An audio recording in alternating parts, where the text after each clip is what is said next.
That morning, after another argument with my son about money, I stepped outside and stopped cold on the sidewalk. A homeless boy at the bus stop was turning something over in his hands, something I recognized the moment I saw it, the watch I gave my son on his wedding day. I found it in the trash, sir, mixed in with some clothes, covered in red. I couldn't say a word.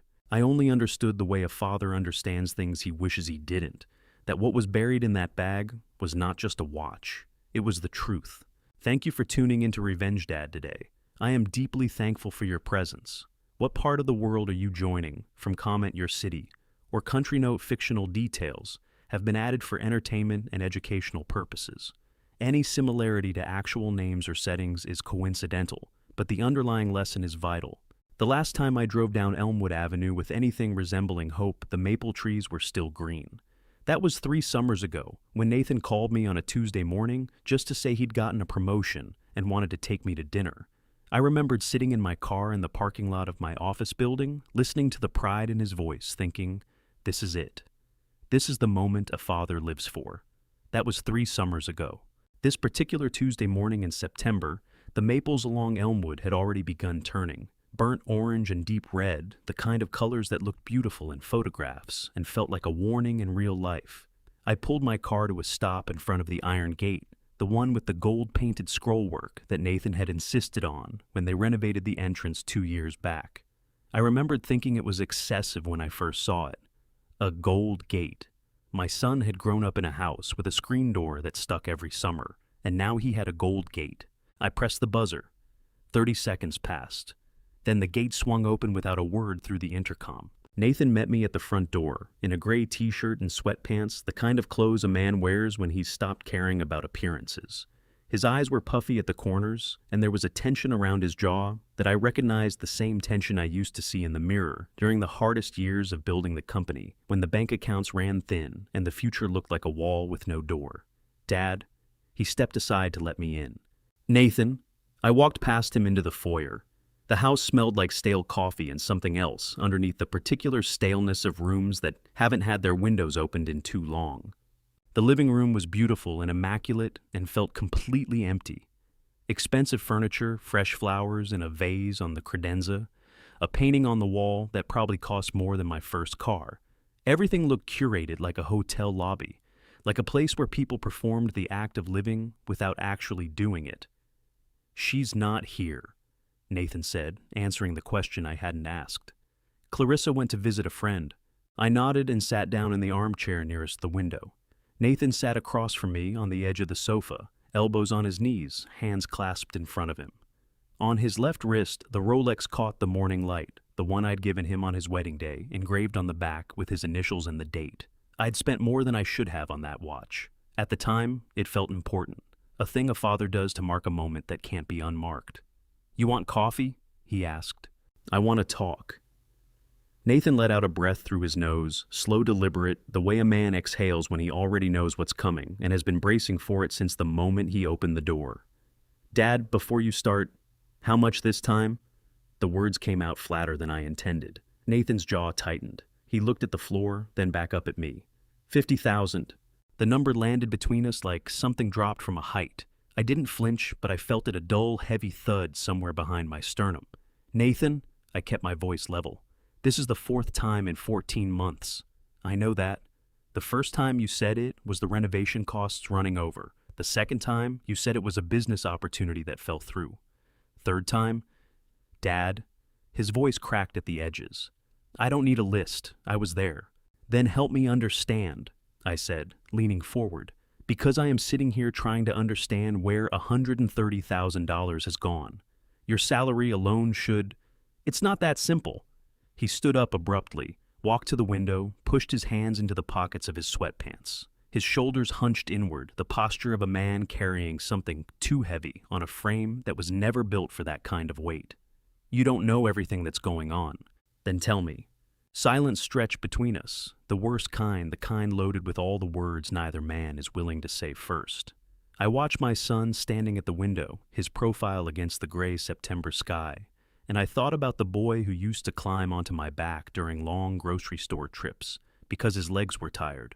The boy who made me read the same 3 picture books in rotating order every night for 2.5 years, because he found comfort in repetition in knowing exactly what came next. I wondered when he'd stop knowing what came next. "I'm not giving you $50,000, I said finally. "Not because I don't have it. I want to be clear about that. This isn't about the money itself. I'm not giving it to you because I don't know what it's going toward, and every time I ask, I get a different story." Nathan turned from the window. The puffiness around his eyes had gone red at the rims, and when he spoke, his voice came out stripped of whatever composure he'd been holding on to since I walked in. "So that's it. You just don't trust me." "I trust you," I said. "I don't trust the situation." "That's the same thing, Dad. That's exactly the same thing." He crossed the room toward me, and for a moment, the raw hurt on his face was so complete, so unguarded, that it stopped me cold. "Do you have any idea what it costs to keep everything running? The house, the car payments, Clarissa's?" He stopped himself, pressed his lips together. "You've never had to ask anyone for help in your life. You built everything yourself from nothing, and you think everyone should be able to do the same thing. But we're not all you, Dad." I stood up slowly. I buttoned my jacket, a habit from 30 years in conference rooms, something to do with my hands when emotions threatened to climb into my voice. "You're right," I said quietly. "You're not me, and I have never wanted you to be." I picked up my car keys from the side table where I'd set them when I came in. "But I raised you to be honest with me. Whatever is happening in this house, Nathan, and something is happening, I can see it every time I look at you. You are not being honest with me, and I cannot help you if you won't let me in." Nathan stared at me. His right hand came up and gripped the back of the sofa, knuckles going white with the pressure of it. "I don't need you to help me," he said. The words were quiet, but they landed like a door slamming. "I need you to trust me." I looked at my son for a long moment, at the exhaustion carved into the lines around his eyes, at the Rolex glinting on his wrist in the gray morning light. "Call me when you're ready to talk," I said. I walked to the front door, pulled it open, and stepped out into the cool September air. Behind me, I heard Nathan say my name just once, barely above a whisper, but I kept walking. Past the gold gate, across the sidewalk, to my car. I sat behind the wheel for almost a full minute before I started the engine. The maple trees along Elmwood swayed in a light wind, shedding the first of their leaves onto the pavement. I didn't know then that the walk from that front door to my car would be the last ordinary moment I would have for a very long time. The walk back to my car should have taken 4 minutes. I know because I had parked on the south end of Elmwood just past the intersection with Crestwood, which put exactly 4 minutes of sidewalk between me and the leather seat where I could sit alone and decide whether I was angry or just exhausted. 4 minutes of maple trees and cracked pavement, and the smell of someone's dryer vent pushing warm fabric softener air out through a basement grate. I didn't make it 4 minutes. The bus stop at the corner of Elmwood and Crestwood was one of those old metal-framed shelters the city had never gotten around to replacing the kind with a green plastic roof that had faded to something closer to gray, and a bench that had lost 2 of its 3 bolts sometime in the previous decade. I had walked past that bench 100 times without registering it as anything other than municipal furniture. That morning, I stopped. There was a boy sitting on the far end of the bench, 12, maybe 13, with the kind of thinness that comes not from growing fast, but from not eating enough. His sneakers were the wrong size, too big. The laces knotted multiple times to keep them on his feet. His jacket was a men's medium that swallowed his narrow shoulders whole. He had the particular stillness of a child who has learned that drawing attention to himself costs more than it's worth. He was holding something in both hands, turning it over slowly, the way a person handles an object they can't quite categorize, examining it from one angle, then rotating it, then examining it again. The morning light caught it on the 3rd rotation. My feet stopped moving before my brain had fully processed what my eyes were seeing. The case, the specific brushed steel finish, the crown at 3 o'clock, the width of the bezel. I knew that watch. I knew it the way you know the face of someone you love, not by cataloging features, but by a total instantaneous recognition that bypasses thought entirely and lands somewhere older, somewhere closer to the base of the skull. I had stood in Hendricks Jewelers on Michigan Avenue for 45 minutes choosing that watch. I had held it under the display light and asked the woman behind the counter to show me the engraving one more time before I handed over my credit card. I walked to the bench. The boy looked up when my shadow fell across him. His eyes were brown and alert, the eyes of a kid who had learned to read approaching adults quickly and accurately. "That's a fine-looking watch," I said. I kept my voice easy, the way you talk to a stray animal you don't want to spook. The boy's hands tightened slightly around the watch, then relaxed, a decision made and unmade in under a second. "Found it," he said. His voice was careful, not defensive, just precise. "Where?" He studied me for a moment. Whatever he saw must have satisfied some internal calculation, because he answered without hesitation. "The big house at the top of the block, the one with the gold gate." He nodded in the direction I had just come from. "There's a dumpster around the side by the alley wall. I was looking through it yesterday evening and it was in there, inside a black trash bag that got torn open." He paused. "It was mixed in with some clothes, a shirt and pants mostly. They had red stains on them, a lot of red." The words landed on me one at a time, each one heavier than the last. I held out my hand, slowly palm up. "May I see it?" The boy looked at my hand, then at my face. Then he placed the watch in my palm with a carefulness that told me he understood on some level that this moment mattered. I turned it over. On the back, the engraving caught the light exactly as I remembered it from the jeweler's display case. Nathan A. Whitfield. September 14th, 2019.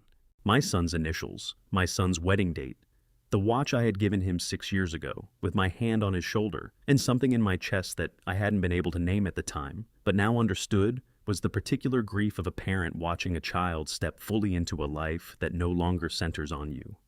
"Sir," the boy's voice came from somewhere that suddenly felt very far away.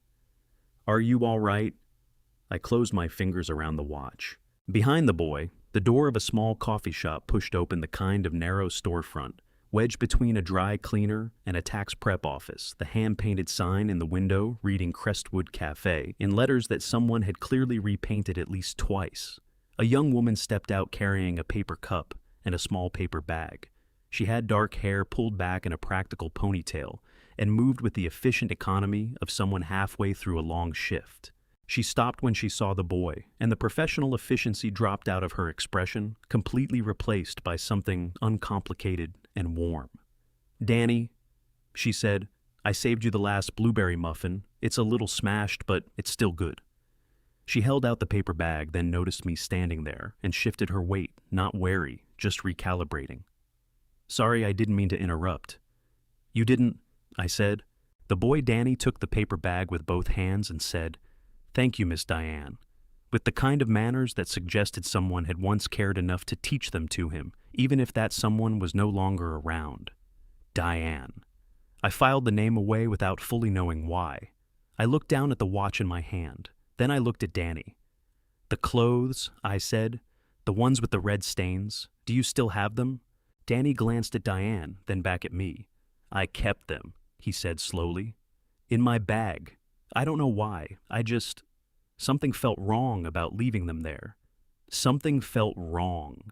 A 12-year-old boy with not enough food and shoes 3 sizes too big had looked at a torn trash bag behind a gold-gated mansion and known with whatever instinct the vulnerable develop out of pure necessity that something was wrong. I reached into my jacket pocket and took out one of my business cards, plain white name and number, nothing else. I held it out to Danny. "My name is Edward Whitfield," I said. "If you still have those clothes, I'd like you to keep them safe. Don't let anyone take them. Can you do that for me?" Danny took the card and looked at it for a long moment. "Is the watch yours?" "It belonged to my son," I said. "I gave it to him." Danny nodded slowly with the gravity of someone twice his age processing information that carries real weight. "Okay, Mr. Whitfield," he said. "I'll keep them safe." I looked once more toward the top of Elmwood, where the gold gate of my son's house glinted faintly through the turning maples. The red stains on a torn black bag, the watch engraved with a name I had given my son at birth, and a date I had watched him begin his future. Something was very wrong inside that house, and I had walked away from it that morning without knowing how wrong. I sat in my car for 6 minutes before I turned the key in the ignition. Not because I needed to calm down. I had spent 30 years learning to keep calm in rooms where calm was the most expensive thing you could bring to the table. I sat because I needed to think clearly, and thinking clearly required separating what I knew from what I felt. What I knew: my son's watch had been found in a trash bag behind his house, alongside clothing, with significant red staining, by a homeless child who had been rooting through the garbage for food. What I felt was something I wasn't prepared to examine yet. I turned the car around. The gold gate was still open from my visit 20 minutes earlier. I pulled straight into the driveway, cut the engine, and walked to the front door without rehearsing what I was going to say. Rehearsed conversations have a way of collapsing the moment the other person says something you didn't script for them. Nathan answered on the second knock. He had changed into a button-down shirt in the time I'd been gone, the kind of rapid wardrobe adjustment that signals a person trying to reassemble their composure along with their clothing. His expression cycled through surprise, then wariness, then something that tried to look like irritation and didn't quite make it. "Dad, you forgot something." "No," I said. "I found something." I held up the Rolex. The color left Nathan's face in a single uniform withdrawal, the way water drains from a bathtub all at once, completely leaving nothing behind. His right hand came up and gripped the doorframe, and I watched his knuckles go from pink to white in under 2 seconds. "Where did you—" He stopped himself, swallowed. "Where did you get that?" "A boy at the bus stop on Crestwood was holding it," I said. "He found it in a torn trash bag behind your dumpster, along with some clothing." I paused. Clothing with a great deal of red staining on it. Nathan's mouth opened, then closed. His eyes moved to a point somewhere past my left shoulder, the involuntary gaze shift of someone whose mind is running faster than their mouth and hasn't landed on a story yet. Then he landed on one. That watch. He let go of the doorframe and crossed his arms over his chest, a physical act of self-containment, of pulling inward. "Someone grabbed it off my wrist about a week ago, outside the dry cleaner on Halstead. I didn't want to tell you because I knew you'd make it into a whole thing." "A whole thing?" I repeated. "You know what I mean." He shifted his weight. "I filed a report. It's being handled."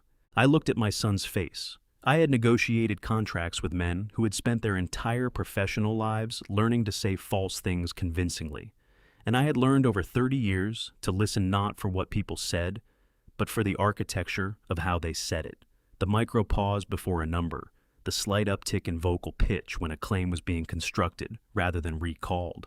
"And the clothing?" I asked. "The shirt and pants with the staining."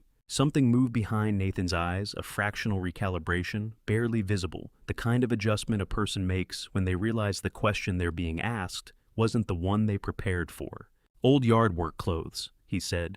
His voice had found its footing, now steadier than it had been 30 seconds ago. "I cut myself doing some work in the garden last week. Nothing serious. I tossed them because the stains wouldn't come out." He gave a small, dismissive shrug that was working too hard to be casual. "I honestly don't see what the big deal is, Dad. A watch got stolen, and I threw away a pair of old clothes. That's it."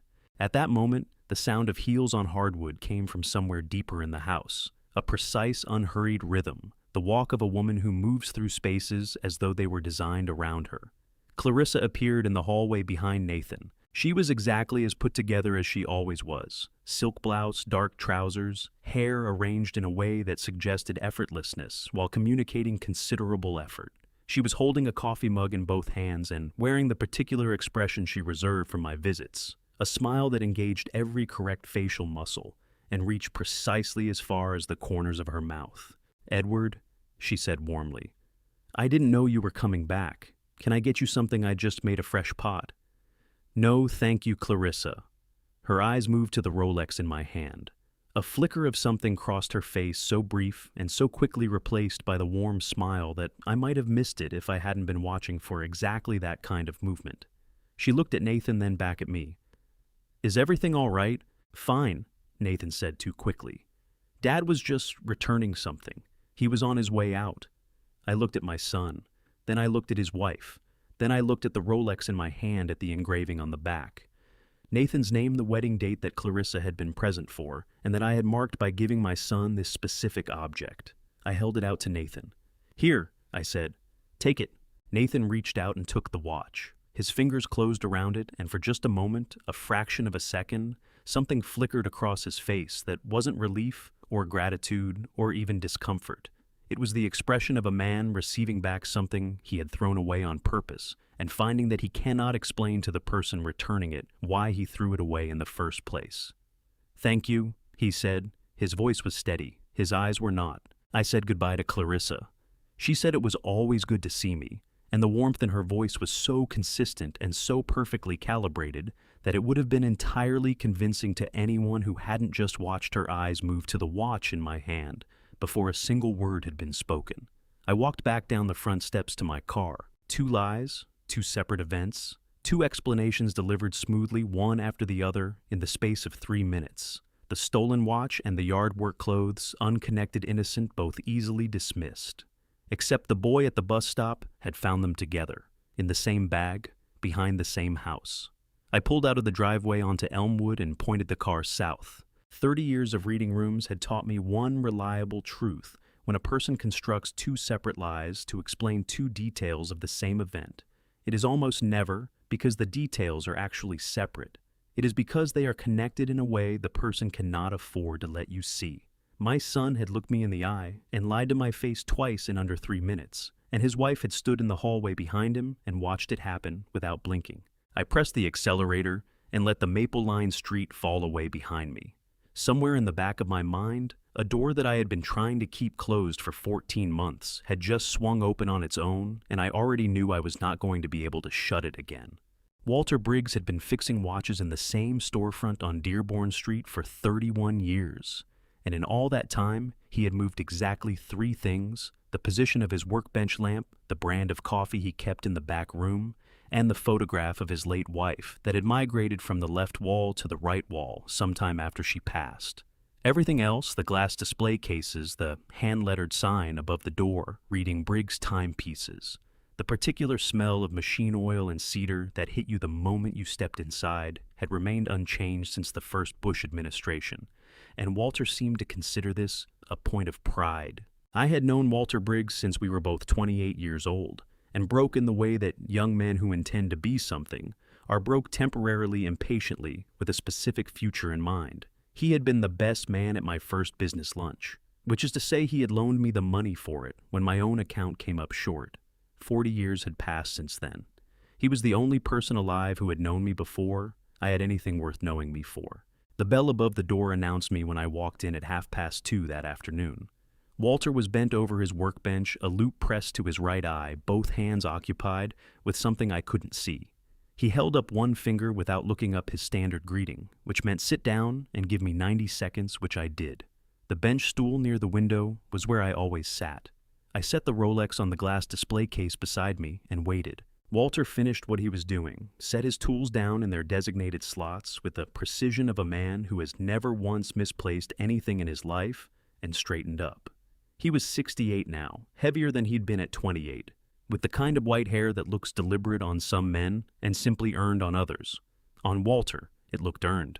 He walked over, glanced at the watch on the display case, and then looked at my face. "How bad?" he said. That was Walter. 40 years of friendship, and he could read the room in 4 seconds. "I don't know yet," I said. "That's why I'm here." He picked up the Rolex without being asked and carried it to his workbench. He didn't need the loop for the exterior. He turned it over twice, held it at an angle under the lamp, ran his thumbnail along the edge of the case. Then he reached for the loop after all and pressed it to his eye, tilting the watch face down under the light. I watched him go still. Not the stillness of concentration. He had been concentrated the whole time. This was a different kind of still, the kind that happens when a person finds exactly what they were not expecting to find. "Edward?" His voice had changed register. "Come here." I crossed to the workbench and leaned in. Walter angled the watch under the lamp so that the light caught the inside of the crystal at the precise angle he'd found. There it was, a hairline scratch barely 2 millimeters long, shaped unmistakably like the letter V. Faint enough that you would miss it if you weren't looking. Impossible to miss once you knew where to look. "I put that there," Walter said. He set the loop down and looked at me with an expression I had only seen on his face a handful of times in 4 decades, the expression of a man whose certainty on a matter carries no comfort whatsoever. The day before Nathan's wedding, I was adjusting the movement the rotor was running, slightly fast common issue with that reference, and my steadying tool slipped, just for a second, left that mark on the inside of the crystal. He paused. I thought about telling you, decided it was too small to matter. It matters now, I said. Yes. Walter set the watch down on the felt mat beside his lamp. It does. He pulled his stool out and sat down heavily the way a man sits when he's not thinking about sitting. This is Nathan's watch, not a duplicate, not a similar model, this exact watch, and you found it?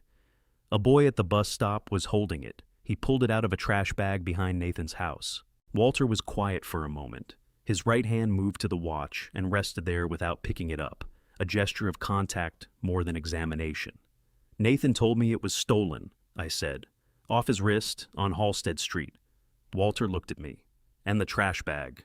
Old yard clothes, cut himself gardening. Walter's jaw shifted the particular movement his face made when he was working through something he didn't like the shape of. Two separate explanations, he said, for two things that were found together. Yes. That's sloppy, Walter said. It was not a judgment of character. It was the assessment of a man who spent his professional life identifying the point at which precision failed. That's someone explaining under pressure without enough time to make the stories fit. I sat down on the bench stool. The afternoon light through the front window fell across the display cases, catching the faces of 24 watches, all of them keeping perfect time, none of them able to tell me what I actually needed to know. There's something else, I said, and I told him about the red staining on the clothing, about Danny keeping the bag, about Clarissa's eyes moving to the watch in my hand before a single word had been spoken. Walter listened without interrupting, which was one of the things I valued most about him. When I finished, he was quiet for a full 10 seconds. Not the silence of someone who has nothing to say, but the silence of someone who is choosing carefully between several things they could say and selecting the most useful one. Nathan's in trouble, he said finally. Not the kind you fix by giving him money. No, the kind where someone else is driving and he's in the passenger seat. I looked at the watch on the felt mat. Nathan's initials, Nathan's wedding date, found in a trash bag outside Nathan's house by a child who was hungry enough to be sorting through garbage at dusk. Walter. I said, you still have the copy of my original partnership agreement, the one from when I first incorporated. He frowned slightly at the change of direction, then nodded slowly. In the fireproof cabinet, where it's been since 1987. Why, I'm not sure yet, I said honestly. Keep it where it is, and don't tell anyone you have it. Walter studied me for a long moment. Then he reached under the workbench and came up with 2 mugs and a thermos of coffee, the same ritual he had performed every time I'd brought him a problem worth sitting with. You're going to need to be careful, Edward, he said, pouring. Whatever is happening in that house and something is happening, you don't need me to tell you that these things have a way of moving faster than people expect once they start moving. I know. And Nathan, he handed me a mug. Whatever he's done or not done, he's still your son. I wrapped both hands around the mug. The coffee was too hot to drink yet, but the warmth helped. I know that too, I said. Walter nodded once and picked up his own mug. Outside on Dearborn Street, a city bus exhaled at the curb, its doors opening and closing, with the indifferent rhythm of a thing that keeps moving regardless of what's happening on the sidewalk around it. Then start there, Walter said. Start with what you know and work forward. Don't let what you're afraid of finding pull you ahead of the evidence. It was the best advice anyone gave me in the weeks that followed. I did not always manage to take it, but I heard it sitting in Walter's shop on that September afternoon, with my son's watch on the felt mat between us and the smell of machine oil and cedar filling the room, and I understood that the man sitting across from me was not just an old friend helping me think through a problem. He was the only witness to a mark on a watch crystal that was about to become the first solid piece of evidence in the most important investigation of my life. I called Marcus Hale on Wednesday morning. Marcus ran a private investigations firm out of a second-floor office on West Monroe Street, the kind of operation that had no sign on the door and no listing in any directory you could find without already knowing where to look. I had used him twice before both times in the context of business acquisitions, where the seller's disclosed financials had a particular smell to them. He was methodical, discreet, and allergic to drama, which made him exactly the kind of person you want when drama is already present in sufficient quantity. I gave him Nathan's name, Clarissa's name, and the address on Elmwood. I told him I needed a financial picture, bank accounts, credit lines, any debt instruments he could locate, and anything on Clarissa's background that predated her marriage to my son. I told him I needed it within 72 hours. He told me it would cost me. I told him I was aware of that. Then I went back to work and waited. The waiting was the hardest part, not because I was impatient, but because waiting meant thinking, and thinking meant circling back to the same images on a loop. Nathan's face draining of color when he saw the watch. The too smooth delivery of two separate lies. Clarissa's eyes moving to the Rolex before a single word had been spoken. I had built a 30-year career on the ability to read a room accurately, and every instinct I had developed in those 30 years was telling me the same thing. Something was being managed inside that house, and my son was not the one managing it. Marcus called me back on Friday afternoon earlier than I'd expected. I took the call in my car parked in the garage beneath my office building because it was the most private space I had access to on short notice. Marcus had a habit of speaking in the clipped declarative style of a man who charges by the hour and respects his client's time. No preamble, no editorializing, just sequenced information delivered at a pace you could follow. Your daughter-in-law, he said, has been carrying approximately $46,000 in personal debt for at least the past 18 months. Credit cards mostly plus 2 personal loans from separate lenders. She's been making minimum payments on all of it. I let that land. And Nathan, your son has a gambling problem. Marcus said it the way a doctor reads a diagnosis, not unkindly, but without the softening that serves no useful purpose. Sports betting primarily, online platforms, and at least 2 in-person establishments I was able to confirm. His losses over the past 26 months come to somewhere between $110,000 and $130,000 based on what I could document. The actual number is likely higher. $110,000.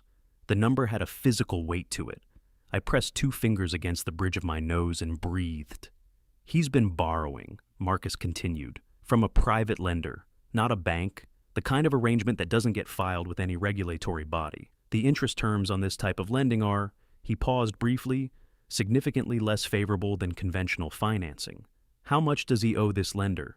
As of 10 days ago, approximately $83,000. I was quiet for a moment. In the concrete silence of the parking garage, the number hung in the air between the phone and my ear, with the particular density of information that changes the shape of everything around it. The wife, I said. Does she know about the debt? That, Marcus said, is the interesting part. He walked me through it methodically. Clarissa had known about Nathan's gambling losses since at least 8 months into their marriage, which meant she had known for over a year. She had not helped him address them. She had not pushed him toward any kind of structured repayment or counseling or formal debt resolution. Instead, she had done something considerably more deliberate. She had positioned herself as the person managing the situation, which gave her complete visibility into Nathan's financial vulnerability and complete control over what he knew and didn't know about the options available to him. As she's been telling him, Marcus said, based on communications I was able to review, that his only viable option is to get money from you, that banks won't touch him given the debt load and the nature of the lender, that his credit is too damaged for any conventional solution, that you're the only path forward. I stared at the gray concrete pillar in front of my car. Is that true? I asked. Is he actually out of conventional options? No, Marcus said flatly. He has limited options, but he has options. There are debt restructuring paths, lender negotiation possibilities, even some legal remedies depending on the terms of the original lending agreement. She has not told him about any of them. There it was. Clarissa was not helping Nathan manage a crisis. She was maintaining the crisis, keeping it at exactly the right temperature, hot enough to generate urgency controlled enough to prevent Nathan from seeking help anywhere except the single source she had identified as most useful to her. Every time Nathan had come to me asking for money, he had come believing it was the only door left open. Clarissa had made sure of that. She had walked ahead of him through every room and locked every other door before he got there. I thought about the 14 months of requests, the escalating amounts, the way Nathan always seemed simultaneously desperate and evasive, the particular combination of a man who genuinely needs help and has been coached not to explain why. I had read that evasiveness as deception. Some of it was. But underneath the deception there had been something else, the scripted quality of a person delivering a message they have been given, rather than one they have composed themselves. My son had been walking into my office, my home, my life, carrying words that his wife had put in his mouth. And I had been sending him back empty-handed, watching him get more desperate with each visit, not understanding that the desperation was being carefully maintained by someone who had a use for it. "One more thing," Marcus said. "The private lender, the man Nathan owes $83,000 to." A brief pause. "He's been in contact with your daughter-in-law directly, separate from his communications with Nathan. I have dates and durations. I don't have content yet, but the pattern of contact suggests coordination rather than coincidence." I closed my eyes. Clarissa was talking to the man who was threatening my son, separately, without Nathan's knowledge. The shape of it was becoming clear now, not all of it, not yet, but enough to see the outline. Nathan wasn't just a man in debt to a dangerous lender. He was a man in debt to a dangerous lender whose activities were being coordinated at least in part by the woman sleeping in his house. "Send me everything you have," I said. "Every document, every date, every number." "It'll be in your secure inbox by 6, Marcus said. And then, with the professional detachment that made him good at his job, "Mr. Whitfield, your son didn't create this situation alone." "I know," I said. "I'm not sure he fully understands what he's in the middle of." I thought about Nathan standing at the window, in his gray sweatpants, shoulders hunched inward under the weight of something he had never been meant to carry alone. I thought about the Rolex on his wrist and how it had ended up in a torn trash bag behind his house, and what kind of moment, what degree of desperation or rage or shame had caused a man to throw away something his father had given him on the best day of his life. "No," I said quietly. "I don't think he does." I ended the call and sat in the parking garage for a long time. After listening to the sound of the ventilation system moving air through the concrete dark, thinking about puppet strings and the hands that hold them, and understanding for the first time the full dimensions of what I was up against. Marcus's file arrived in my secure inbox at 5 minutes past 6 on Friday evening, exactly as he had promised. I did not open it at the office. I drove home. First made coffee, sat down at the desk in my study, with the door closed and the phone on silent, and opened it there in the same room where I had signed the papers incorporating my company 30 years ago, where I had read my father's obituary the morning after he died, where I went when I needed to think without interference. Some rooms accumulate the weight of important moments over time. My study was that kind of room. The file ran to 47 pages. I read every one of them. The financial picture Marcus had outlined on the phone was documented in full bank statements, credit card records, loan agreements rendered in the impersonal language of financial obligation. Nathan's gambling losses charted across 26 months in a progression that had the particular shape of a problem that started manageable and became something else entirely when the person carrying it stopped being able to see clearly. I had seen that shape before in business: the escalating commitment, the doubling down, the point where a person stops trying to recover what they lost and starts trying to recover the feeling they had before they lost it. I set those pages aside and turned to the section on Clarissa. Her legal name, according to the documentation Marcus had assembled, was Clarissa Ann Bowen. She had been born in Dayton, Ohio 34 years ago, the second of 3 children in a household that had moved 4 times before she turned 16.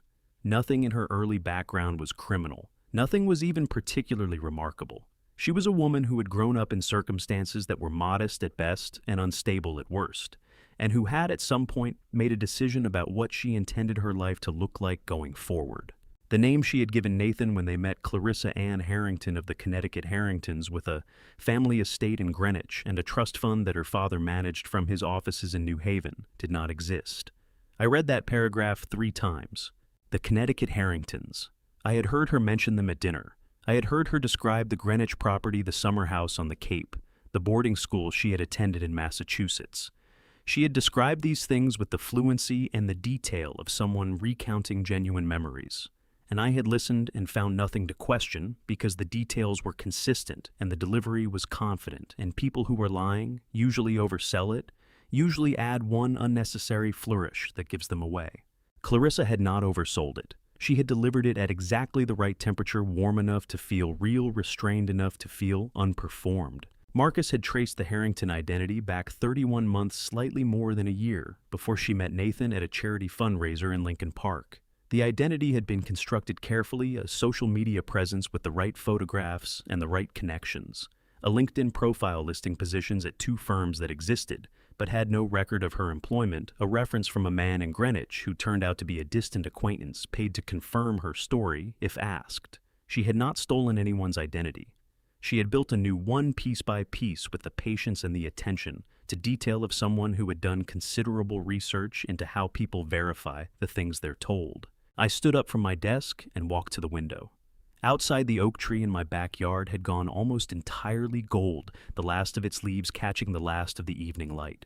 I had planted that tree the year Nathan was born. I had watched it grow from a sapling that needed staking to something that could hold its own in a storm. I thought about the evening I had first met Clarissa. Nathan had brought her to dinner at this house, his first time bringing anyone home since college, which had already told me something about the seriousness of it. She had walked into my kitchen with a bottle of wine she had clearly researched in advance and complimented a photograph on the wall in a way that showed she had looked at it rather than just acknowledged it. She had asked me questions about the company's early years, specific questions, not the flattering generic interest that people perform when they want to seem curious. And she had listened to the answers with an attention that felt genuine.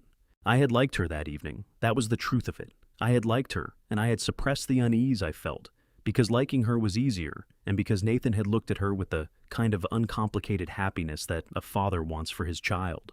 3 weeks after that dinner, I had called a background check firm and asked for a preliminary report. The report had come back clean because the identity she was presenting was clean. The real person underneath it had not yet surfaced anywhere that a standard background check would find. I had told Nathan I had concerns. He had heard it as control. He had stopped returning my calls for 6 months. I walked back to the desk and turned to the final section of Marcus's file. The previous relationship. 14 months before Clarissa met Nathan, she had been in a relationship with a man named Gerald Forsyth, 58 years old, divorced owner of a mid-size manufacturing company in Naperville.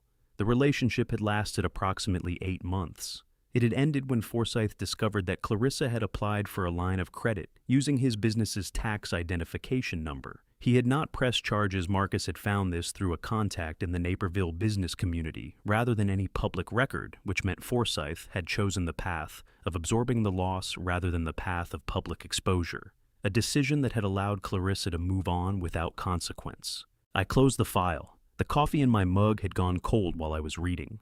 I drank it anyway, standing at the window again, watching the oak tree lose another leaf to the evening wind.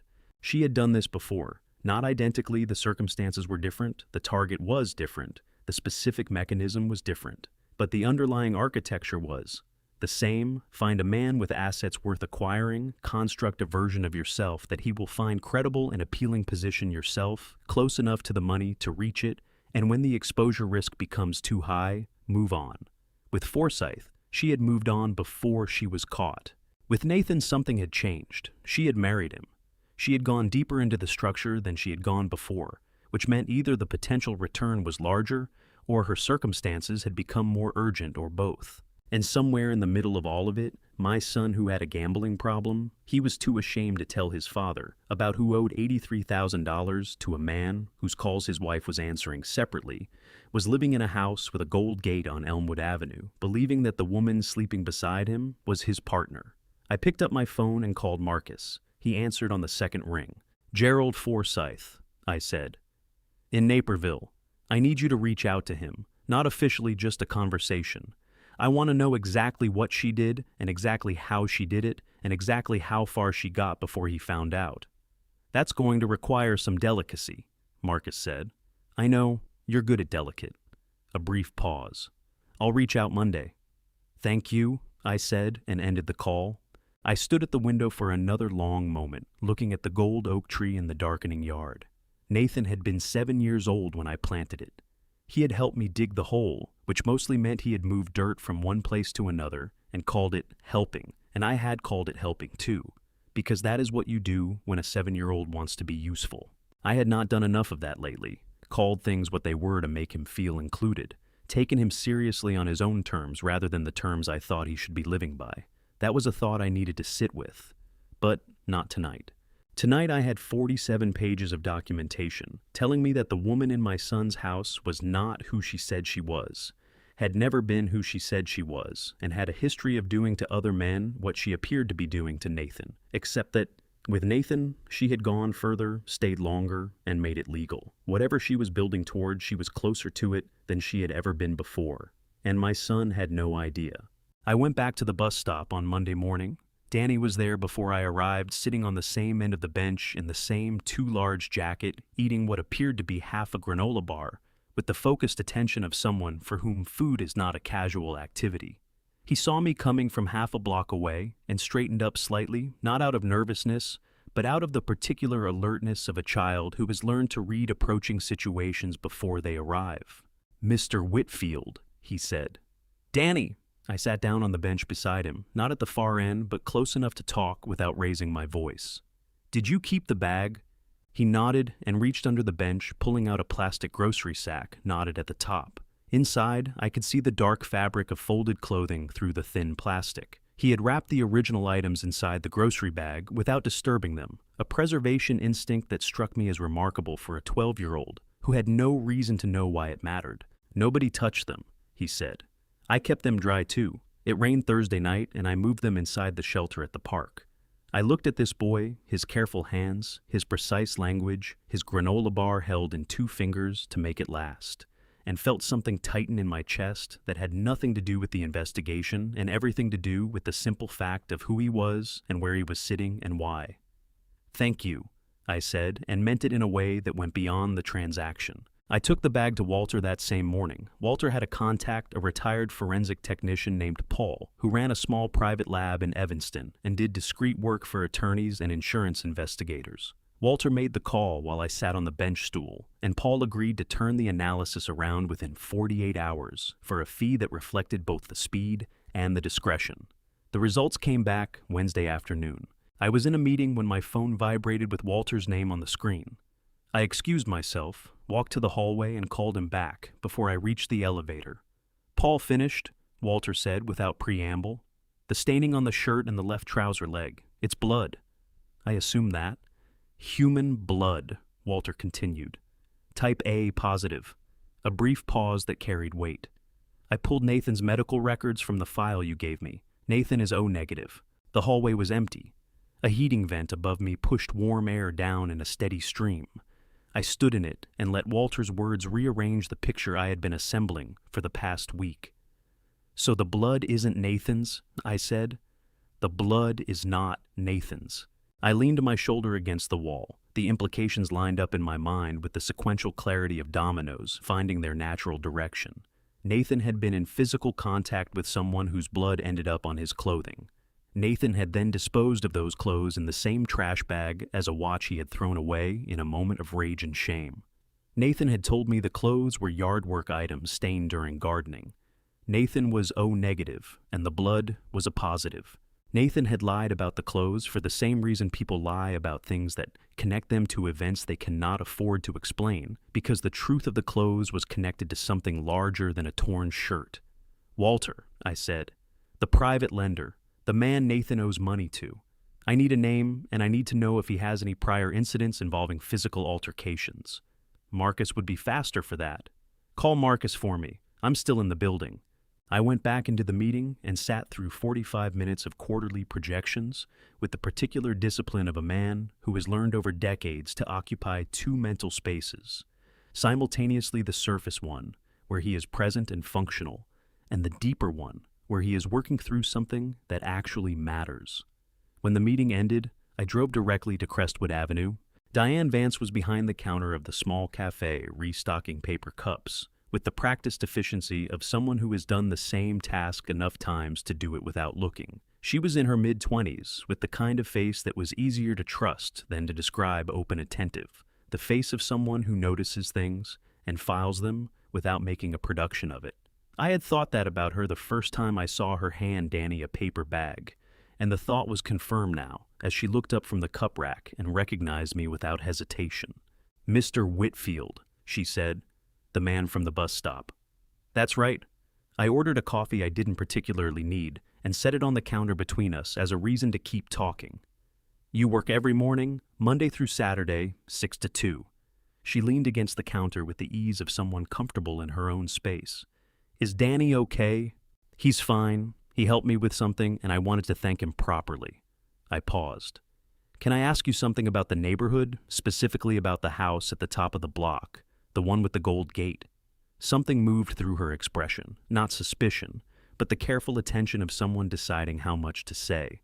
She glanced toward the door, then back at me. I know that house, she said.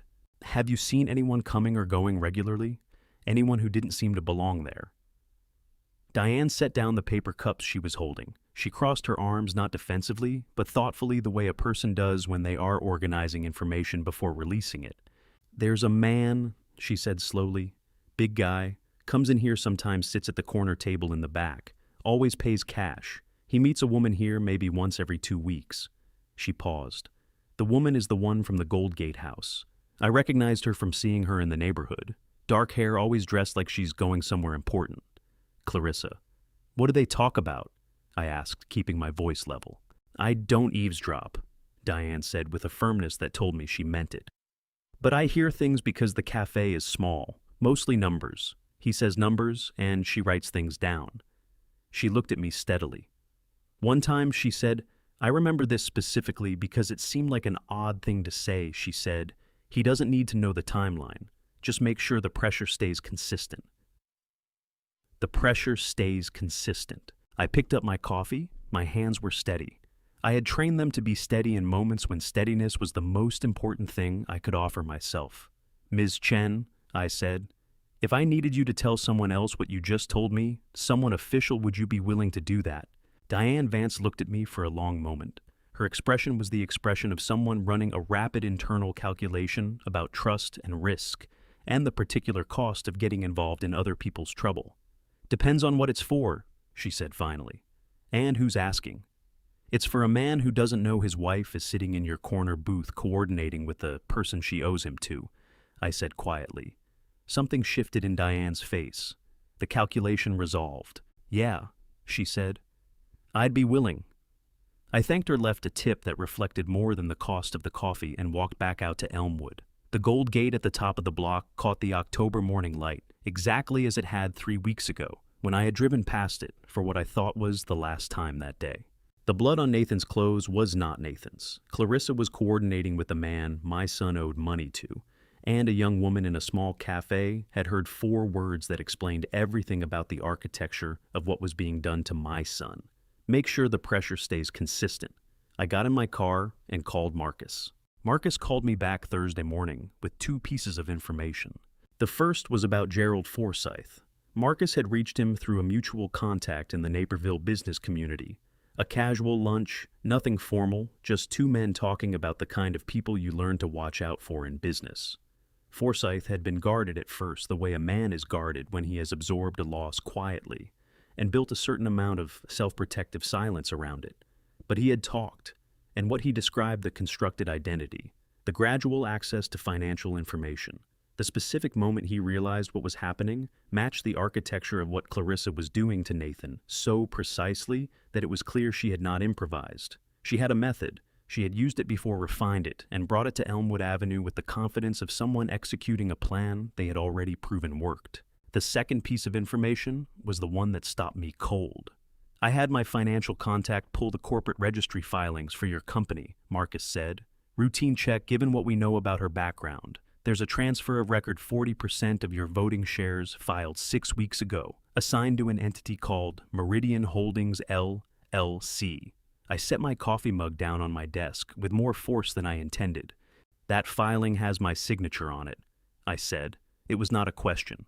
It has a signature, Marcus said carefully, that matches yours on file with the registry. I have never signed any document authorizing a transfer of shares, not to Meridian Holdings, not to any entity. I have never heard of Meridian Holdings. I know, Marcus said. I'm telling you so you know what you're dealing with. What I was dealing with was forgery, specifically the fraudulent execution of a corporate transfer document using a falsified signature, which under Illinois law and applicable federal securities regulations constituted both a state felony and a potential federal offense. Forging a signature on a document that transfers ownership of corporate shares is not a minor infraction. It is the kind of crime that carries significant prison exposure precisely because it strikes at the integrity of the systems that allow people to own things and transfer them lawfully. Someone had looked at my signature, replicated it well enough to pass a registry clerk's review, and used it to move 40% of my company's voting power into an entity that existed only on paper. I spent the next 2 hours pulling every document in my files that bore my signature from the past 3 years, comparing them one by one against the scan Marcus sent me of the transfer authorization. The forgery was good, genuinely good, the kind of good that requires either a professional or someone who has spent considerable time studying the original. There were 3 places where the pen pressure was slightly wrong, and 1 letter formation in my last name that curved 2 degrees past, where I naturally take it. Differences invisible to a registry clerk processing 50 filings a day. Visible to a man who has signed his own name for 61 years. I was still at my desk at 7:15 that evening when my laptop chimed with an incoming email. The sender address was Ray McCallum's company email. The subject line read Q3 Reconciliation Revised Figures. The body of the email contained 3 paragraphs of routine accounting language that would have meant nothing to anyone who opened it by accident. Attached was a spreadsheet labeled Operating Expenses October Draft. I almost archived it without opening the attachment. Ray sent me routine financial summaries regularly. This was the kind of email I typically forwarded to my assistant to file. Something made me open it. The spreadsheet had 12 tabs. 11 of them were exactly what the label promised: operating expense columns, vendor payments, payroll allocations. The 12th tab was labeled MISC and contained a single cell with a single entry. A file path to a network folder I did not recognize, followed by 4 words typed in the cell comment field.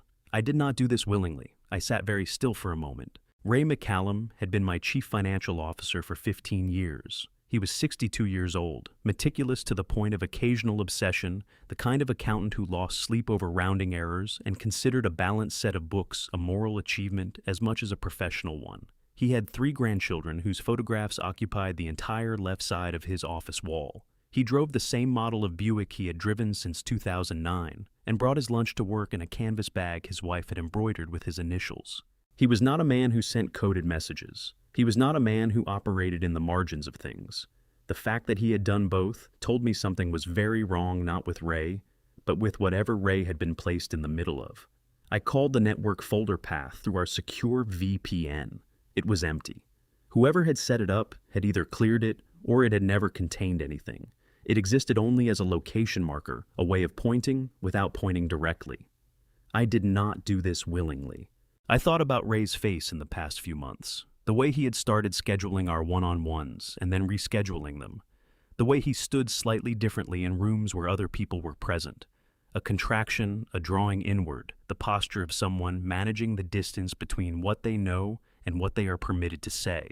I had attributed it to personal stress. I had attributed it to the pressures of a complex fiscal year. I had not attributed it to a woman who had replicated my signature well enough to transfer 40% of my company and had apparently enlisted my chief financial officer to make it happen. Or had she, I did not do this willingly. The words in that comment field were not the words of an accomplice covering his tracks. They were the words of a man who had been placed in an impossible position and had found the smallest possible way to say so without saying so. I picked up my phone and called Walter. "I need you to look at something," I said when he answered. "Tonight, if you can, bring the 1987 partnership agreement." "What's happened?" "Someone has forged my signature on a corporate transfer document," I said. 40% of my voting shares, and my CFO just sent me what I believe is a distress signal through a quarterly expense report. A long pause on Walter's end. The particular silence of a man who has just recalibrated the severity of something he was already taking seriously. "I'll be there in 40 minutes, Walter said. "Use the back entrance," I said. "And Walter, don't tell anyone you're coming." I closed my laptop and stood at my office window, looking out at the Chicago skyline, going dark against the October evening. 40% of my company. My own signature rendered by someone else's hand on a document that transferred nearly half of everything I had spent 30 years building. Ray McCallum knew exactly how it had happened. Ray McCallum was terrified, and Ray McCallum had just told me so in the only language available to a man who has been backed into a corner with no visible way out. The question was not whether I believed him. The question was how to reach him before whoever had put him in that corner realized he had spoken at all. Walter stayed until midnight. We sat at my dining room table with the 1987 partnership agreement spread between us and the scan of the forged transfer document on my laptop screen, and we went through them side by side with the methodical patience of two men who have spent their combined lives paying attention to details that other people miss. Walter had brought his loupe.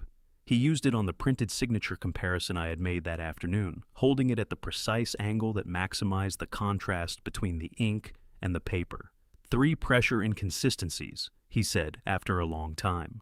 And the terminal stroke on the second F in Whitfield. You curl it inward. This one goes straight. I noticed that.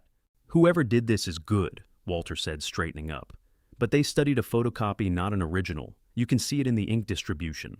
Photocopies flatten the pressure variations. He set the loupe down. I closed the laptop and rubbed my temples. The silence of the house felt heavier tonight, a cold reminder of how easily trust can be dismantled from the inside out. There were no shortcuts now. I was going to talk to Ray in the morning. Carefully, Walter warned me. Very carefully. I'm going to talk to Ray in the morning, I said. Walter looked at me steadily. Carefully. Very carefully. I arrived at the office at 7:45, before most of the staff.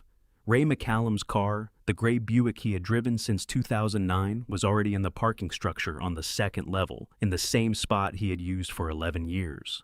I had always found that detail quietly admirable. A man who parks in the same spot every day has made a decision about the value of small consistencies.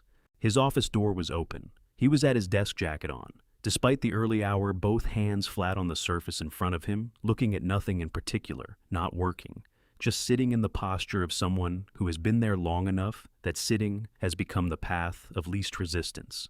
He heard me come in and looked up. Something moved through his face, a rapid sequential passage of emotions that a less experienced observer might have read as surprise. I read it as relief followed immediately by fear, which was a very specific combination that told me something important. Ray had been waiting for me to come, and the waiting had been its own kind of suffering. Edward. His voice was controlled. His hands pressed slightly harder against the desk surface, an unconscious anchoring gesture, the kind people make when they need something solid. Good morning, Ray. I closed the door behind me and took the chair across from his desk, the chair where vendors and junior staff usually sat. Not the power position. I wanted him to feel that this was a conversation, not an interrogation. I got your email last night. Ray's jaw tightened. The Q3 reconciliation. Yes, I wanted to make sure you had the revised figures before the Bourse Ray. I said his name quietly without edge, the way you say the name of someone you are trying to reach rather than confront. I opened the 12th tab. The color in Ray's face underwent a shift that had nothing to do with embarrassment and everything to do with fear. Not of me, I was certain of that, but of whatever he had been living under for however long this had been going on. His hands came up from the desk and folded together in his lap. And he turned his face slightly to the left, toward the wall of photographs, his grandchildren, 3 of them, in the slightly overexposed brightness of pictures taken at birthday parties and school events. He looked at those photographs for a long time. Ray, I said, I'm not here to put you in a difficult position. I already know most of what happened. I have a forensic comparison of the transfer document, and I have financial records going back 8 months. I'm not asking you to tell me things that will cost you more than you can afford to spend. I paused. I'm asking you one question. Are you all right? Ray McCallum's chin dropped to his chest. His shoulders came up and inward in a long, slow compression, the physical form of a man who has been holding something at arm's length for a very long time and has just been given permission by a single question to stop holding it. No, he said, his voice cracked on the single syllable like old wood under too much weight. I am not all right. I haven't been all right since March. March, 7 months. 7 months of carrying whatever this was in the same building at the same desk, parking in the same spot on the second level of the structure, walking past my office every morning on the way to his own. She came to me in March. Ray said, still looking at his hands now, his voice finding a kind of steadiness in the telling that it hadn't had at the start. She had documentation from 2019 There was a vendor payment, a rounding adjustment I made on a large contract. Nothing that affected the final figures materially, but the methodology wasn't standard, and if it had been flagged in an audit, it would have looked— He stopped. It would have looked worse than it was. She had the original working papers. I still don't know how she got them. As I kept my expression neutral. Ray's error from 2019 was, as he described it, a minor methodological irregularity, the kind of thing that happens in complex accounting, and that a reasonable auditor would note and move past. In the hands of someone willing to weaponize it, it was sufficient leverage over a man who had built his professional reputation on exactitude and integrity. She told me what she needed, Ray continued. She said if I helped her with one transaction, one document she called it, she would return the working papers and never mention it again. He pressed his lips together. I told myself it was a one-time thing. I told myself that for about 6 weeks until she came back with a second request. What was the second request? She needed me to confirm the share registry update internally, to route it through our systems as a legitimate transaction so it wouldn't trigger a compliance review. Ray finally looked up at me directly, and his eyes were red at the rims in a way that suggested the past 7 months had included a considerable number of nights like the one I suspected he had just had. I have 3 grandchildren, Edward. My oldest granddaughter starts college next fall. I told myself I was protecting my family. He shook his head, a small, bitter movement. I was protecting my fear. That's all I was doing. I looked at Ray McCallum, at the good man sitting across from me in the chair he had occupied for 15 years, folded inward by 7 months of something he should never have been put in the middle of, and I felt the specific anger that comes not from being wronged yourself, but from watching someone decent get used as a tool by someone who identified their decency as a vulnerability. Ray, I said, I need you to listen to me carefully. I leaned forward slightly. What she did to you is coercion. Under Illinois law, what she described using documentation as leverage to compel you to execute fraudulent transactions constitutes extortion. You are not the perpetrator here. You are a victim of a crime. I let that land. Which means that when this comes apart, and it is going to come apart, the question of where you stand will depend entirely on whether you were silent or whether you came forward. Ray stared at me. His hands had stopped moving. His breathing had slowed. If I come forward, he said carefully, she'll know. Not yet, I said. Not if we do this right. I stood up. Ray stood too reflexively, the way people stand when a meeting is ending and they are still operating on professional autopilot even when the meeting is nothing like any meeting they have attended before. Keep doing what you've been doing, I said. Same schedule, same emails, same parking spot. Don't change anything. I moved toward the door, then stopped with my hand on the frame and turned back. Ray, the email you sent me last night, the 12-tab spreadsheet. Ray's jaw worked. I didn't know what else to do. I needed you to know I hadn't. I needed someone to know that I know, I said. I knew the moment I read it. I left his office and walked down the hallway to my own passing 3 colleagues, who said good morning and received good morning in return, conducting the ordinary choreography of an ordinary workday, while carrying the knowledge that my chief financial officer had just told me he had been living in extortion for 7 months, and that the woman responsible was the same woman who slept in my son's house and had forged my name on a document transferring nearly half of everything I owned. Ordinary. The word had lost whatever meaning it once had for me. I sat down at my desk, opened my laptop, and began composing a message to my attorney.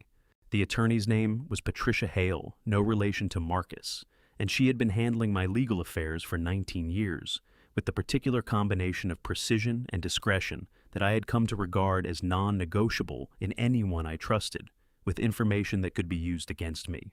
I met her at her office on South Wacker Drive on Friday afternoon, in the conference room with the floor-to-ceiling windows that looked out over the river. I had always found that view clarifying. Something about the scale of moving water puts the dimensions of human problems into a perspective that is useful without being dismissive.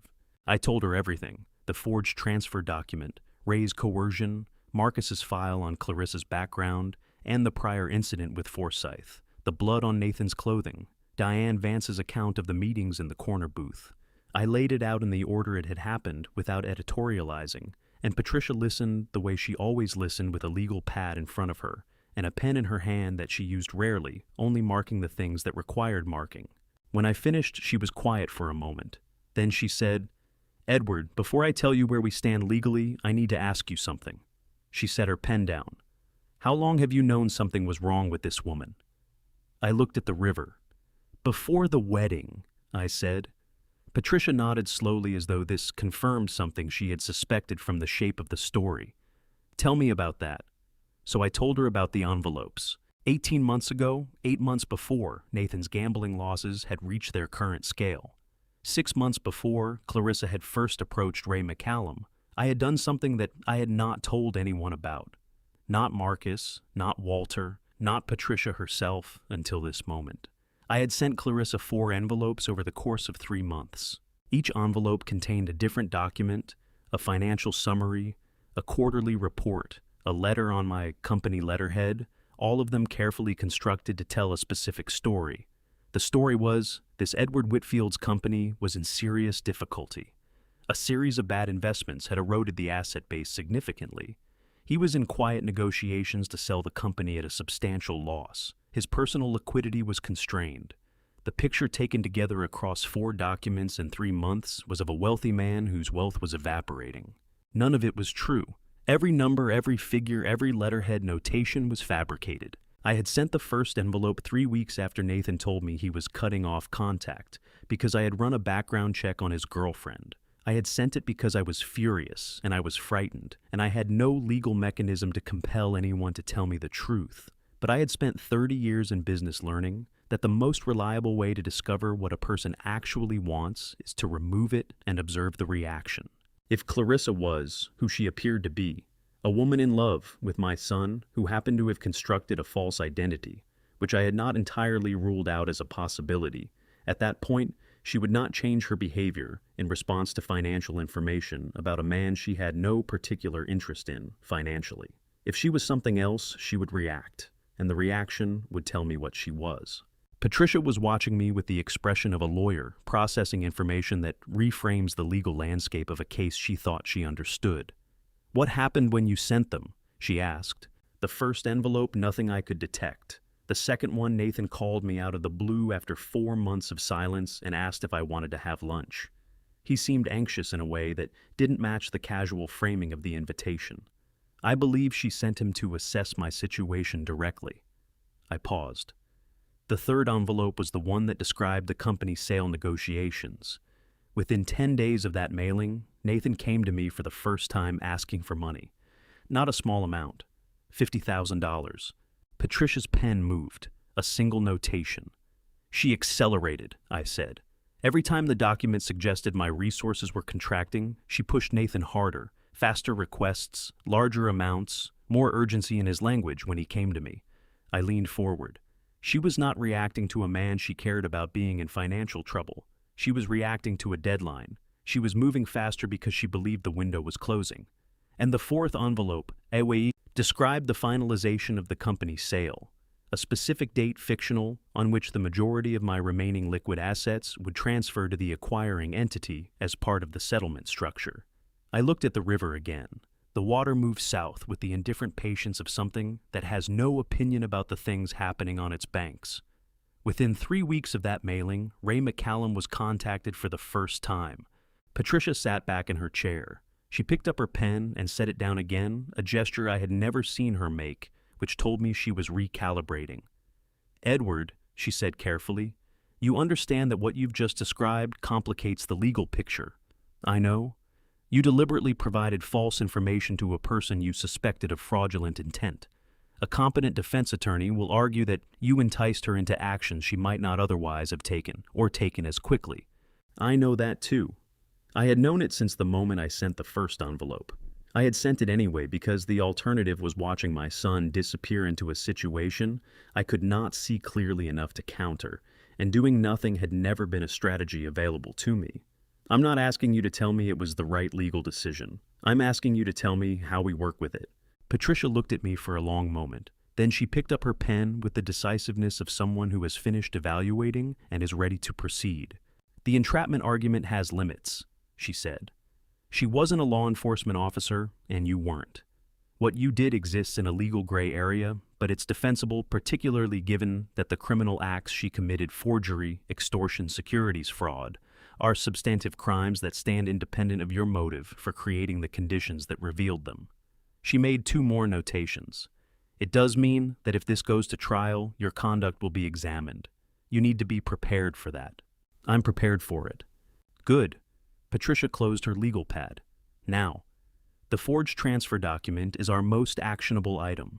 With Ray McCallum's testimony and the forensic comparison Walter Briggs can provide, we have a solid foundation for criminal forgery charges.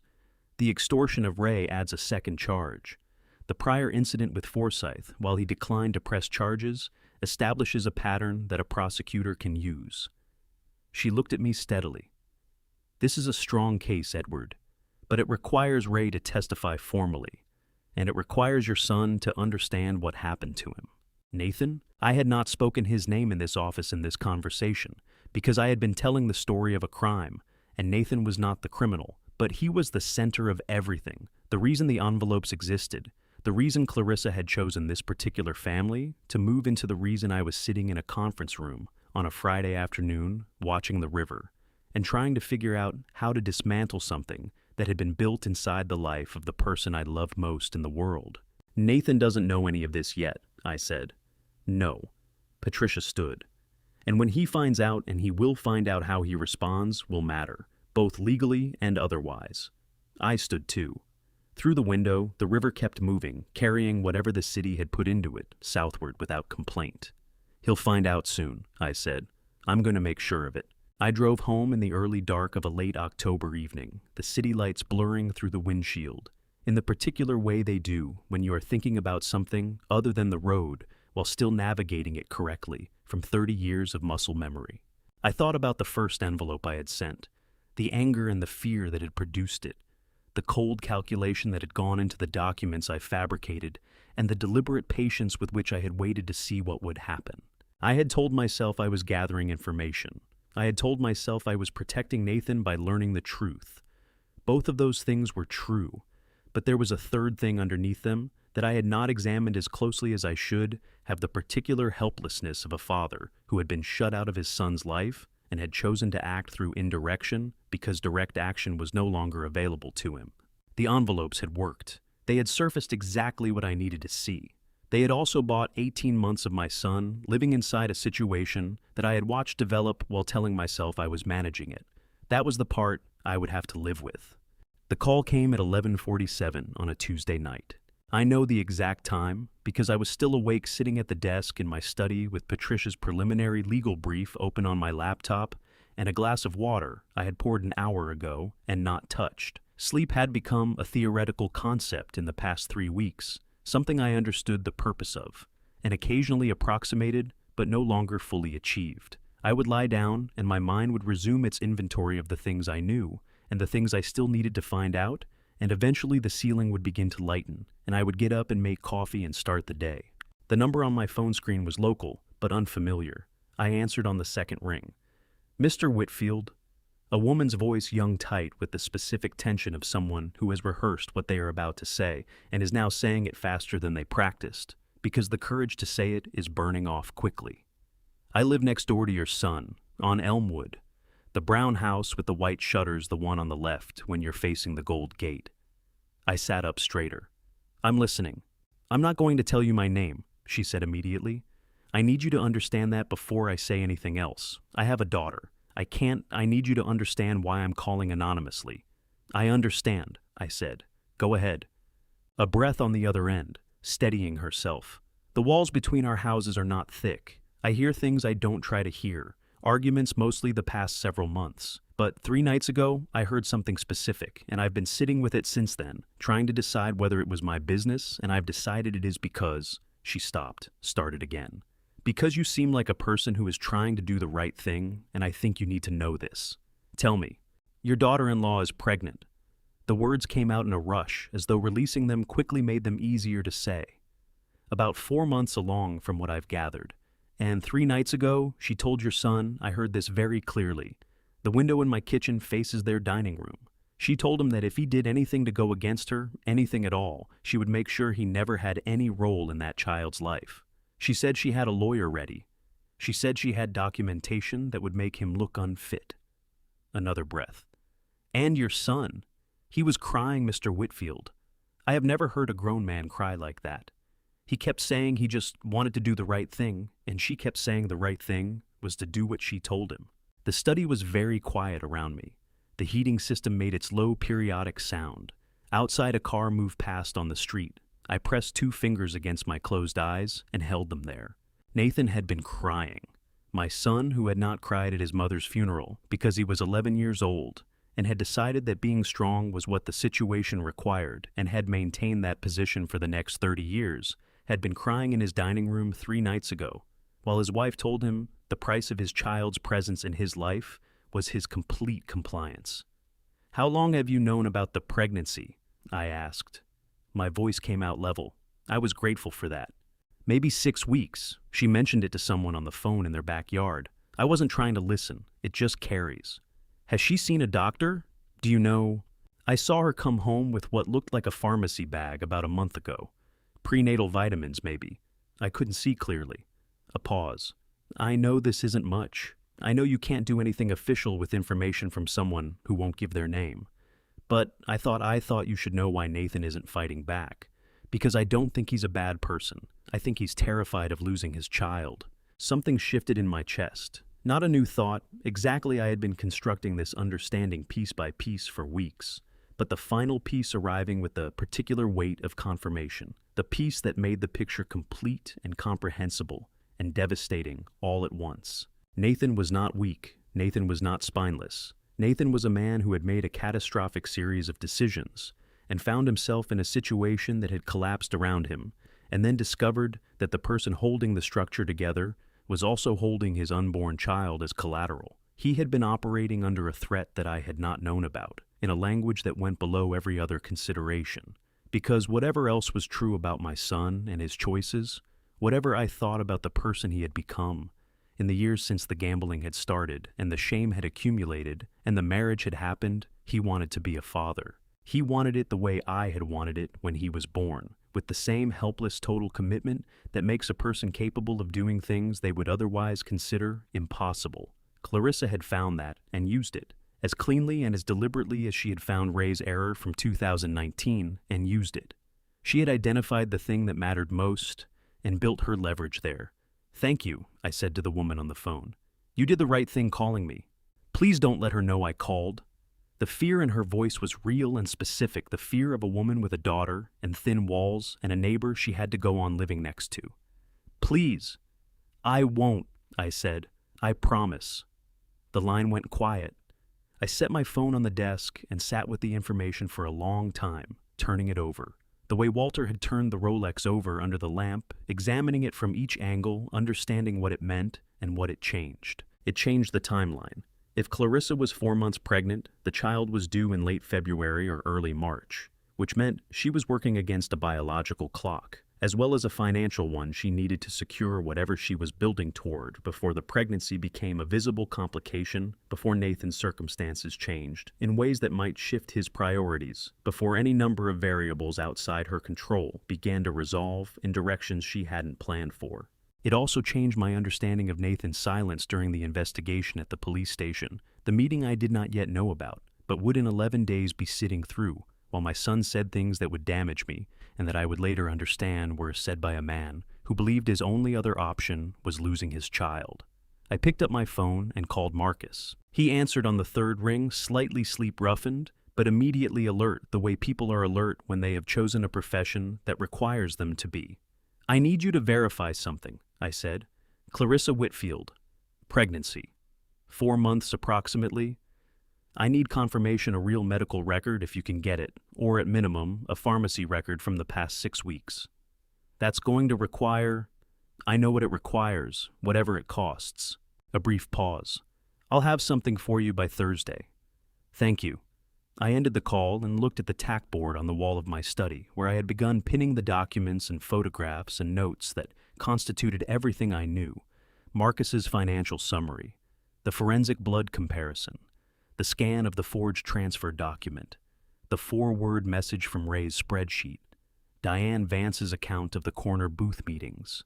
I looked at the empty space in the center of the board, where the explanation I had been missing should have been, and I took a note card and wrote on it in block letters "unborn child" and pinned it there.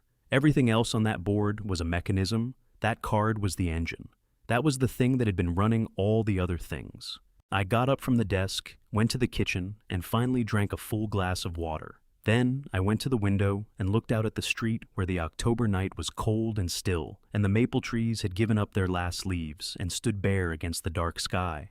Somewhere on that same street 2 miles north, my son was lying awake in a house that was not his, married to a woman who was not who he thought she was, holding on to the idea of a child that was being used to hold him in place. And he had no idea that his father had been taking the whole thing apart piece by piece for the past 6 weeks. He would know soon. I needed him to know soon before she realized what was happening, before she had time to move, before the timeline she was managing according to her own calculations ran into the timeline I was building according to mine. I turned off the kitchen light and went back to my desk. There was still work to do. Marcus confirmed the pregnancy on Thursday morning, as he had promised. He sent 2 lines of text to my secure phone pharmacy records from a Walgreens on North Clark Street, 6 weeks of prenatal vitamin purchases, charged to a credit card in Clarissa's name. No OB records. Those required a level of access he was not willing to pursue through the channels available to him. But the pharmacy trail was consistent with a pregnancy in its 2nd trimester, 4 months, real or real enough to weaponize, which in practical terms amounted to the same thing. I forwarded the information to Patricia and told her to add it to the file. Then I waited. Marcus had flagged it the Friday before. Clarissa's attorney had made an inquiry to the corporate registry, the same registry where the forged transfer document was filed. She had started looking over her shoulder. The call from the Chicago Police Department came on a Monday morning, 11 days after the neighbor's phone call. The detective who called identified himself as Anthony Reyes from the Financial Crimes Unit and told me in the measured, professionally neutral tone of someone reading from a prepared statement that he would like me to come in at my earliest convenience to discuss some allegations that had been brought to his department's attention. Allegations. The word was doing a great deal of careful work in that sentence. I told Detective Reyes I would be there at 2 o'clock. I called Patricia before I left the building. She was in court and called me back within 8 minutes, which was as fast as it was possible to be in court and call someone back.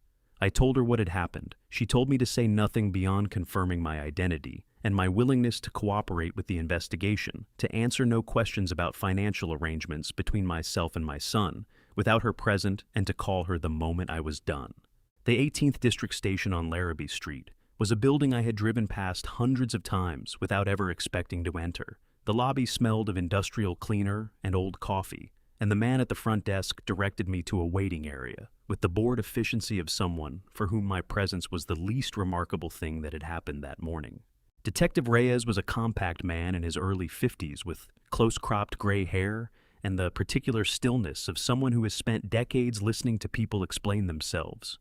He shook my hand with the brief dry grip of professional courtesy and led me to a room that was smaller than I expected and contained a table, 3 chairs, a mirror on one wall, and nothing else.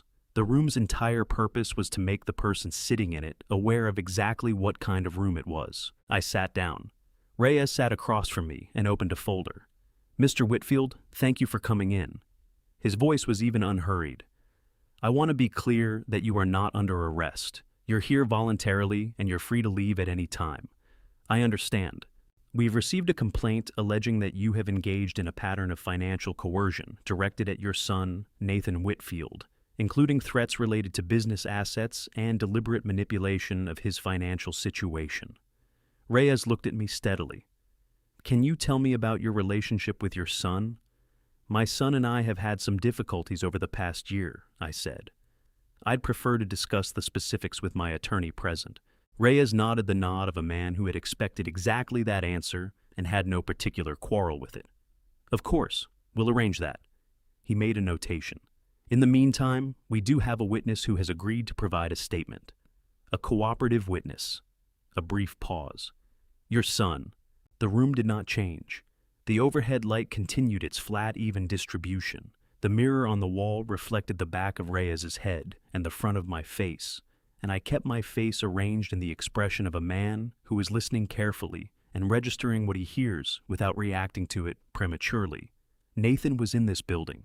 Somewhere behind one of these walls, my son was preparing to give a statement to the Chicago Police Department about his father.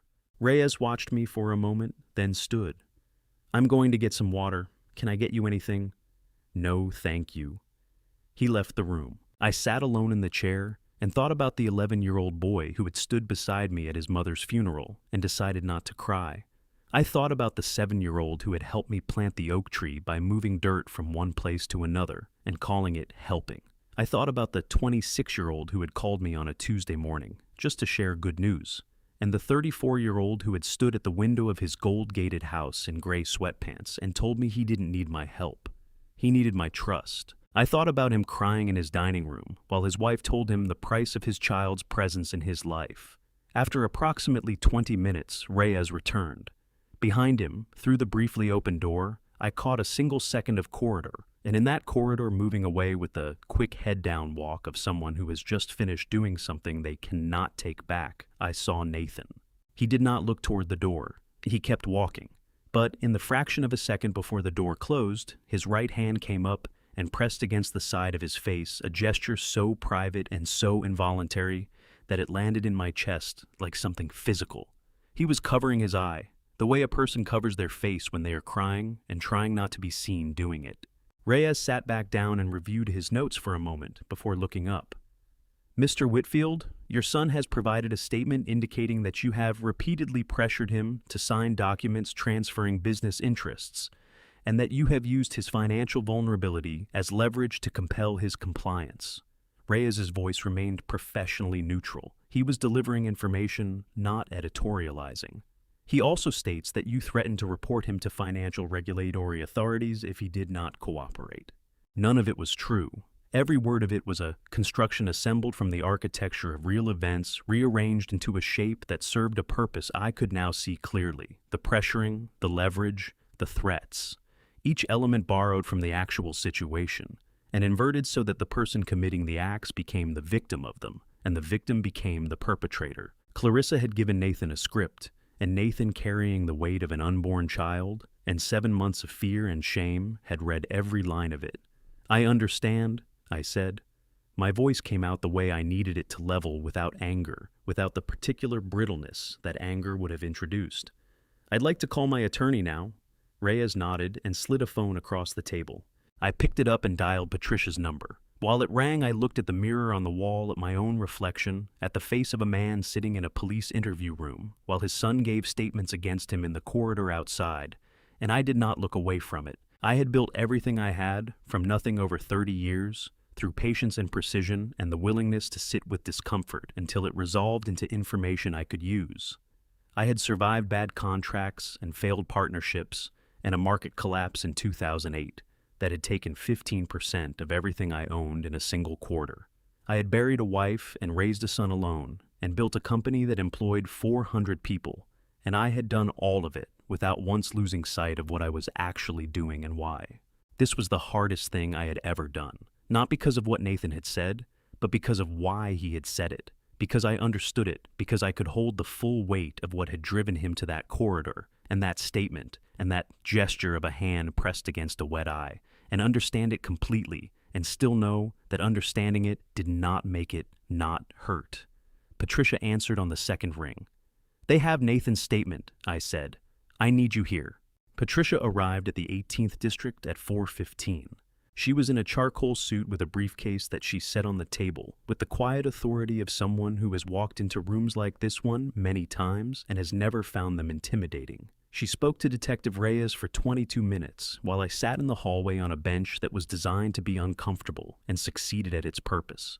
When she came out, she sat down beside me and told me in the low, even voice she used when information needed to be delivered, without the distortion of emotion, that the department would be reviewing Nathan's statement alongside the complaint before deciding on next steps, that I was free to go and that I should not contact Nathan directly under any circumstances until she told me otherwise.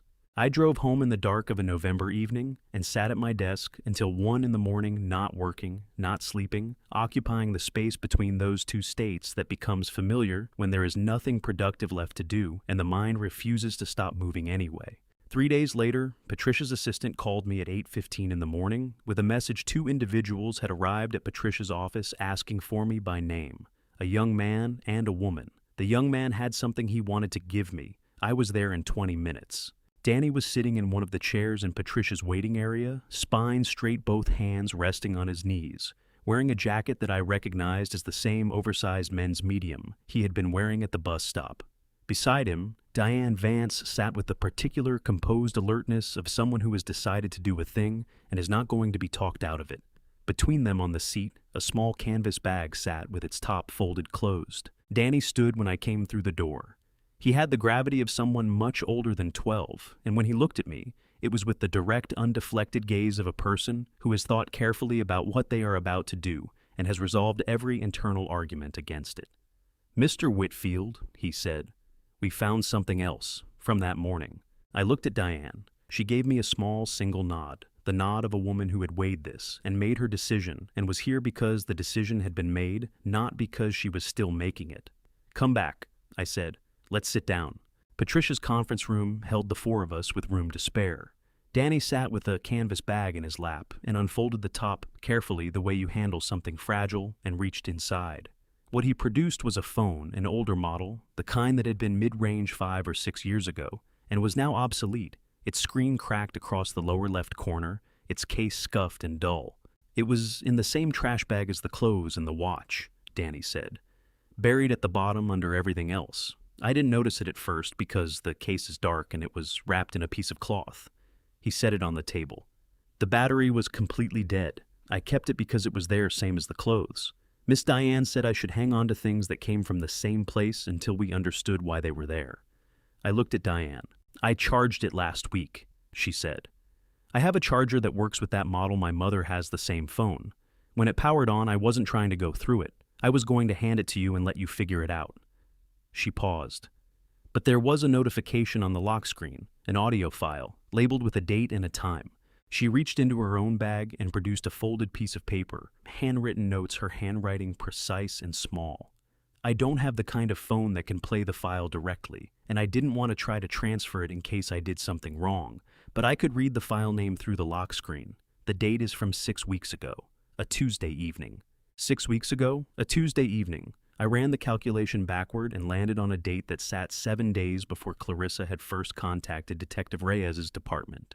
Patricia had been quiet through all of this, making notes with the focused efficiency of someone assembling a legal picture in real time. She looked up now. The phone was in the trash bag voluntarily, that is, it was placed or fell there without the owner intending it to be recovered. That means it's abandoned property under Illinois law, which affects the admissibility question considerably. She looked at Danny. "You found it. You kept it. You didn't access it beyond what was visible on the lock screen. Is that accurate?" "Space, barbon de cord." "Yes, ma'am," Danny said. His voice was steady.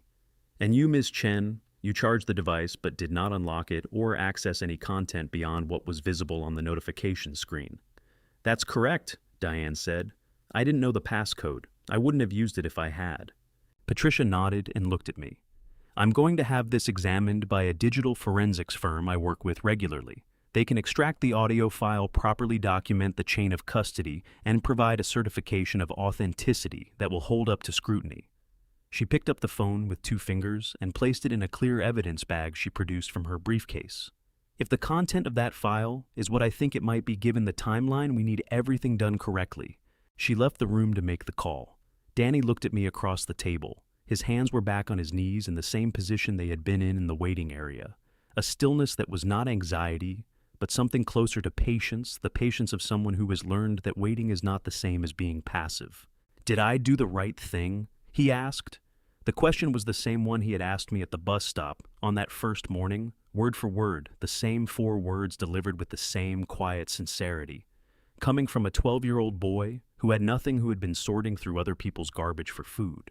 On the morning he found that bag, the question carried a weight that had nothing to do with the phone or the audio file or the legal proceedings that were now in motion. I looked at Danny, at his too large jacket and his careful hands and the directness of his gaze, and felt the specific, uncomplicated gratitude of a person who has been helped in a way they could not have engineered for themselves.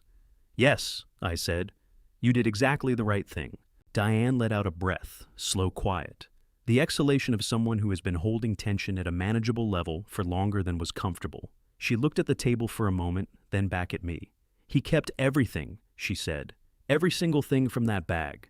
I told him to because something felt wrong, but he would have done it anyway. That's who he is." Danny looked at the table when she said it, with the expression of someone receiving a compliment they are not entirely sure what to do with. Patricia returned to the room 9 minutes later. "The forensics firm can have this prioritized," she said, sitting back down. 72 hours for a full extraction and authentication report. She looked at me steadily. "Edward, if this is what the timeline suggests, it might be a recording made on the device during a conversation that occurred while the phone was in someone's pocket or bag, capturing audio without the speaker's awareness that falls under accidental recording law. Illinois recognizes accidental recordings as admissible in civil proceedings and, under specific circumstances, in criminal proceedings as well, provided the party who recovered the recording did not deliberately induce it." She set her pen down. "Danny did not induce anything. He found a phone in a trash bag." "How long until we know what's on it?" I asked. "Thursday," she said. "Friday at the latest." I nodded. I looked at Danny and Diane, the boy with the too large jacket, and the woman who had been feeding him blueberry muffins and watching out for him, with the uncomplicated decency of someone who helps, because it is available to them to help. And I understood, with a clarity that arrived fully formed, rather than assembled piece by piece, that these two people had just handed me the thing that would end this. Not the forged document, not Ray's testimony, not Diane's account of the corner booth meetings. Those were pieces. This was the center. Whatever was on that phone captured accidentally on a Tuesday evening 6 weeks ago had been sitting in a canvas bag under Danny's bench at the bus stop on Crestwood Avenue, while Clarissa filed a complaint with the Chicago Police Department and Nathan gave a statement against his father, and the whole architecture of what she had built continued to operate as though no one was watching. Someone had been watching.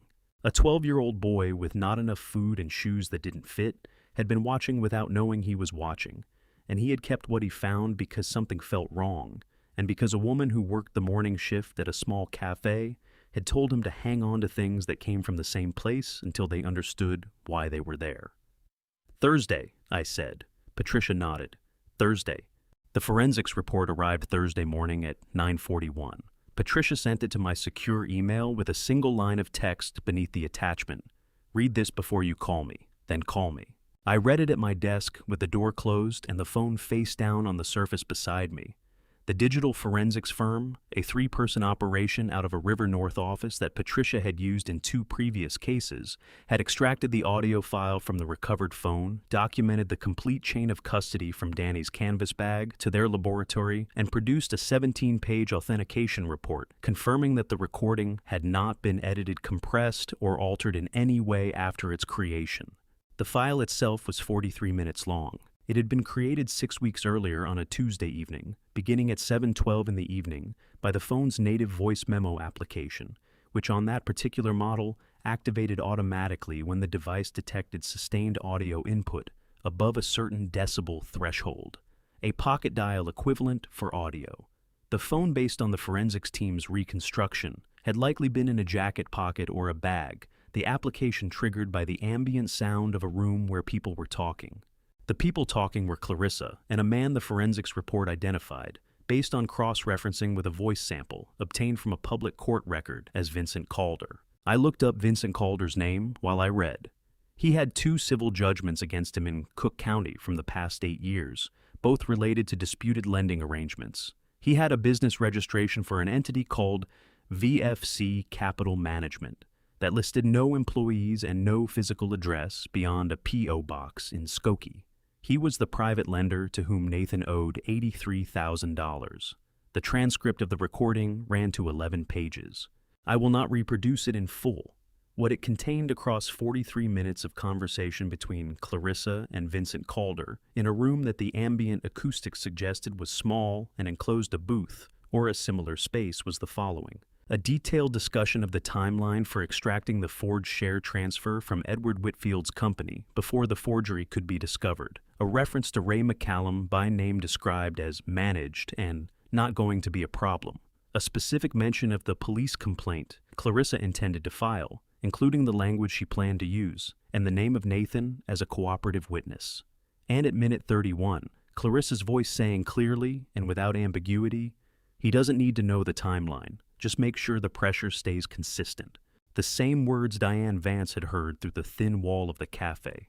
Now, on tape, in Clarissa's voice, on a recording that had been sitting in a trash bag at the bottom of Danny's canvas bag on a bus stop bench on Crestwood Avenue for 6 weeks.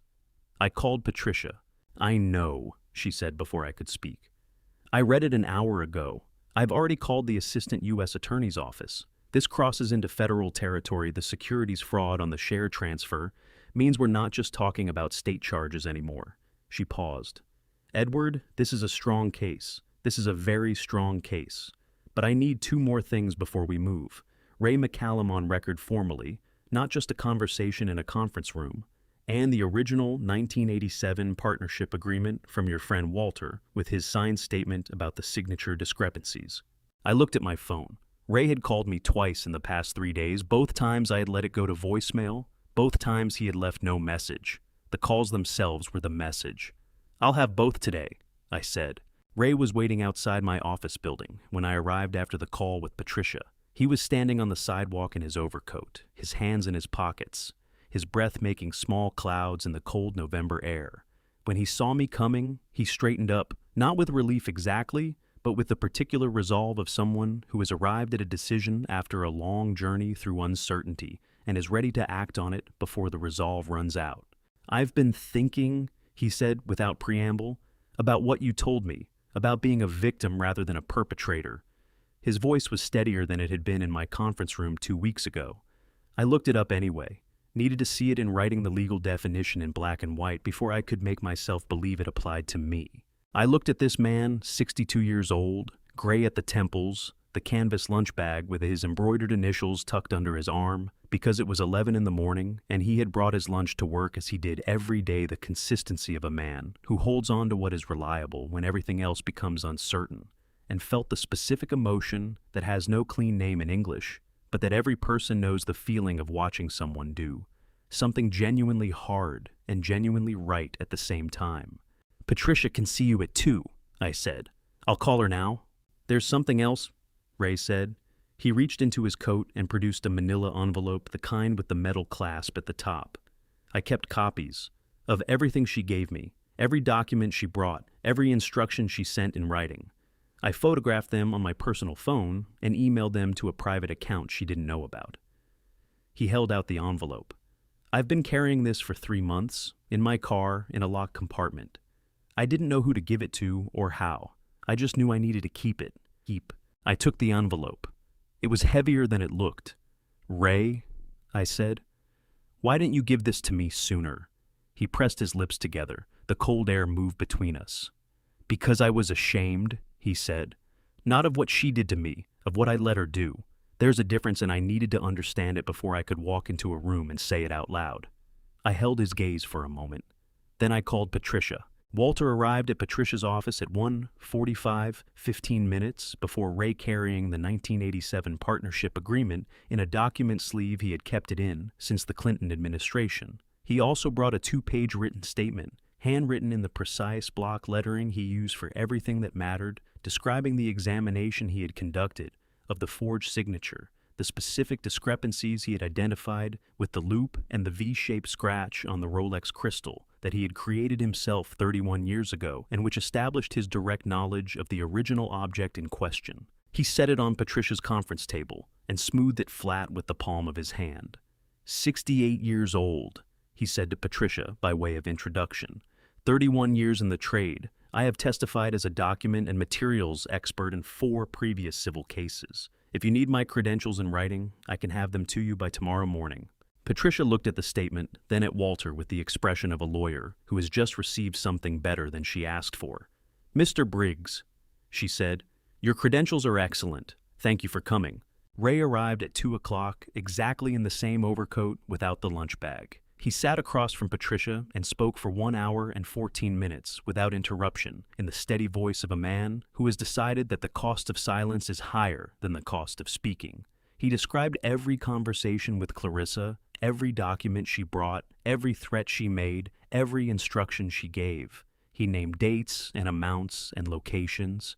He described the moment he photographed the documents on his personal phone, alone in his office at 6 in the evening, certain that what he was doing was either the first right thing he had done in 7 months or the thing that would destroy him. It turned out to be the first right thing. When he finished, Patricia set her pen down. She looked at Ray across the table with the direct, uncomplicated respect of one professional acknowledging another's courage. "Mr. McCallum," she said, "I want to be clear with you about something. The conduct you've described, the coercion, the threats, the exploitation of a prior professional error to compel your participation, constitutes criminal extortion under Illinois law. You are the victim of that crime. My recommendation to the Assistant U.S. Attorney will reflect that clearly and completely." Ray nodded. His hands were flat on the table, steady. "And the error from 2019. Patricia met his eyes. "Was a methodological irregularity and a rounding adjustment that produced no material misstatement, and that your employer," she glanced at me, "has no interest in pursuing." Ray closed his eyes for 3 seconds. When he opened them, something had shifted in his face. Not relief exactly, but the expression of a weight that has been set down after being carried long enough that the body has forgotten what it feels like to stand without it. Outside Patricia's window, the November sky had gone the particular flat gray of a Chicago afternoon that cannot decide whether it intends to snow. Walter was refilling his coffee at the credenza. Ray was buttoning his overcoat. Patricia was already making notes for the Assistant U.S. Attorney's office. And somewhere on the north side of the city, in a gold-gated house on Elmwood Avenue, a woman who had spent the past 2 years building something was about to find out that the foundation had been removed. She just didn't know it yet. Before I reveal the shocking final exposure and the face-to-face showdown, comment, "Still here right now," so I know you are still with me. And please note, the following part of the story includes some fictional elements and may not be completely factual if you do not wish to listen. You can turn off the video right here. Clarissa arrived at 9:58 Monday morning. I was already seated when she walked in. Patricia beside me, Walter to my left, Ray McCallum 2 chairs down in his good suit, hands folded, wearing the expression of a man who has already paid the price of what he is doing and decided it was worth it. She came through the door in a camel coat, her attorney a half step behind.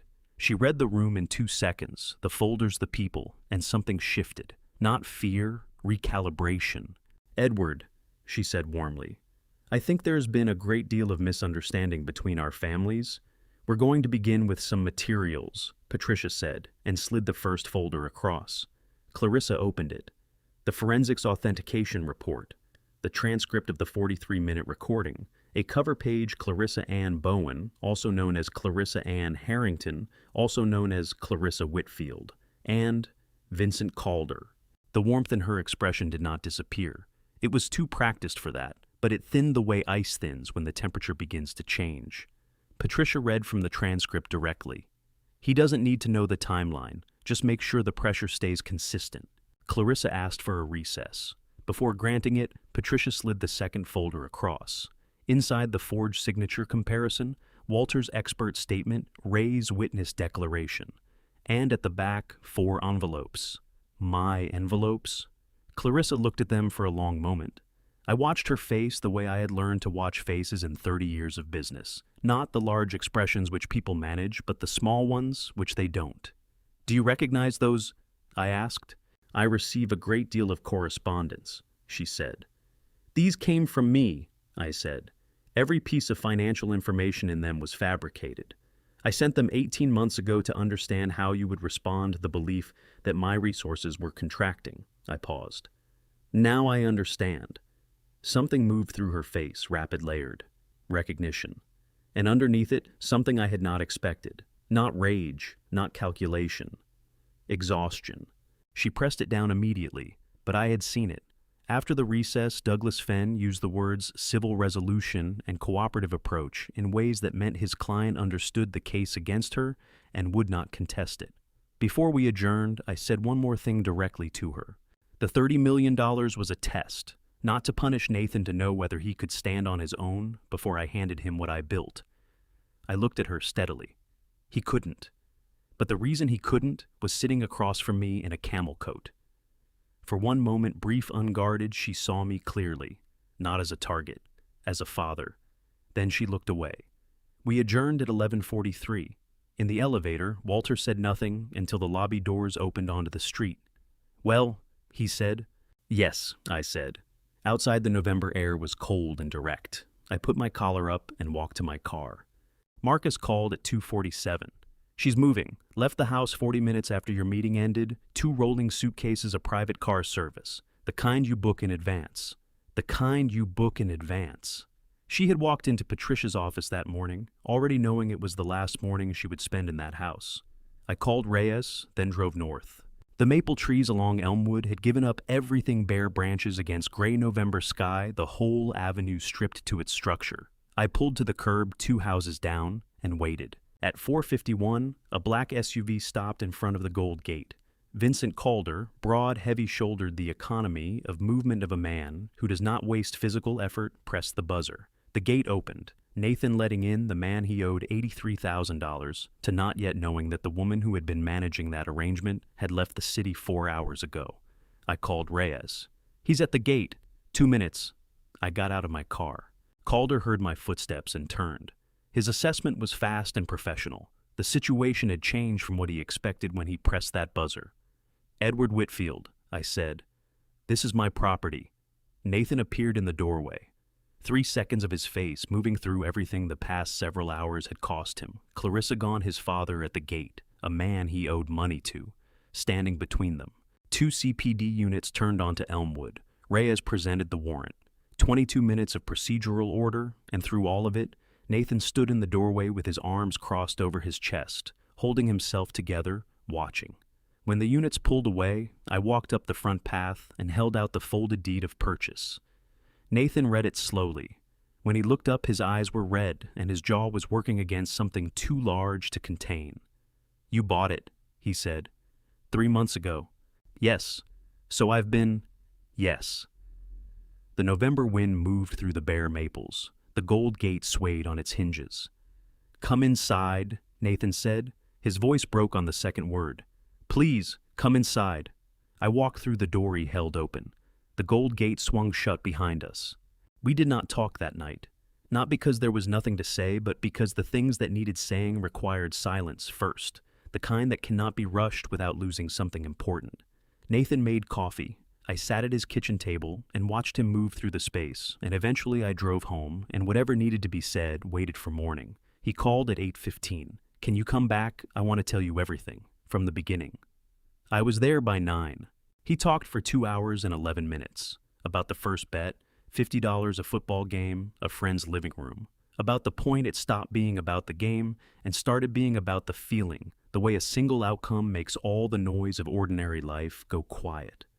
About meeting Clarissa at the Lincoln Park fundraiser, how she laughed before he finished speaking, how she knew things about him that he mistook for attentiveness, and now understood as research. About the debt, the threats the morning she sat across this same table and explained what the pregnancy meant in terms of what he owed her.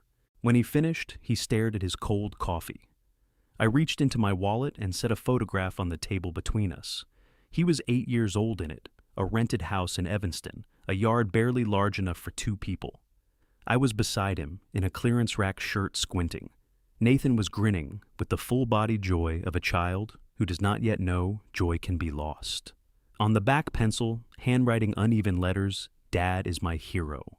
Nathan's hand came up and pressed against his mouth. His shoulders came forward. He pressed harder, and it did not contain what was happening, and I did not ask it to. I reached across and put my hand on his arm. There was nothing to say that would improve on that. After a while, he raised his head, face wet not wiping it. "I'm sorry, Dad." Steady, direct, not asking for anything in return. I picked up the photograph, looked at the 2 people in it, the man I was and the boy he was, standing in front of a future entirely unwritten. Then I set it back down between us. Left it there? "I know," I said. 3 weeks later, I drove back to the corner of Elmwood and Crestwood and sat down on the bench. December in Chicago does not ask permission. The cold had settled into the concrete, into the metal frame of the shelter, into the space between my collar and my jaw. I sat on the far end of the bench, Danny's end, and looked up the block at the Gold Gate. It caught the December light exactly as it had caught the September light 11 weeks ago.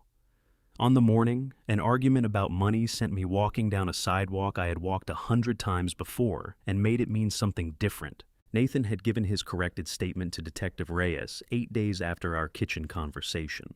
He had gone alone. That was his choice, and I respected it.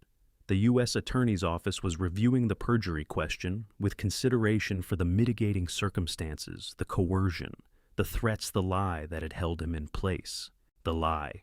Marcus had confirmed it through a fertility clinic record predating the marriage. Clarissa had never been pregnant. The vitamins on the pharmacy receipt were the entire architecture of the threat. A bottle and a lie told to a man who wanted a child badly enough to build everything around, protecting one that did not exist. When I told Nathan, he was quiet for a long time. Then he said, "I think I knew." Clarissa was in federal custody, transferred back from Miami. Calder had taken a plea. Ray had testified before the grand jury in his good suit, carrying his embroidered lunch bag because it was a work day, and that was not going to change for a federal courthouse. When I asked how he felt afterward, he said, "Like I can park in my spot again." It was exactly right. I heard footsteps before I saw Danny, a 12-year-old walking fast, because fast is warmer than slow, wearing a dark green jacket that fit him the way things should fit when someone finally has what they actually need. He stopped when he saw me. "Mr. Whitfield, is everything okay with your son?" "It's getting there," I said. "Slowly, but it's getting there." He nodded the same single serious nod from the first morning and walked on up Elmwood, his backpack straight, his breath making small clouds in the December cold. I watched him until he turned the corner. He had not told me the truth that September morning for a reward. He had told me because I asked, and he was the kind of person who answers honestly when asked. I got up, turned my collar against the wind, and walked back to my car. The work that mattered most was done. It had started here on this bench with a boy who told the truth. I have told you this family story, not because it ends well, though it does slowly, imperfectly, the way real things end, but because I almost let pride keep me from seeing what was right in front of me.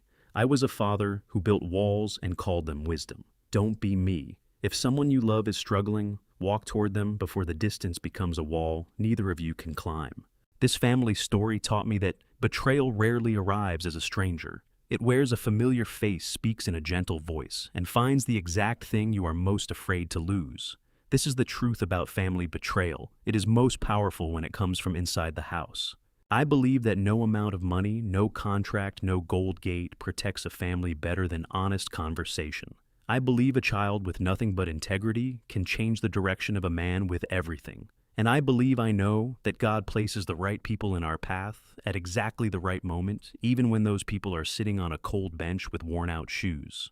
If this family story, this family betrayal moved something in you, leave a comment below. Share it with someone who needs to hear it. And if you haven't subscribed yet, this is your moment. Thank you for staying until the very end. The stories ahead contain fictional elements crafted for reflection. If that's not your preference, no hard feelings. Choose what serves you best.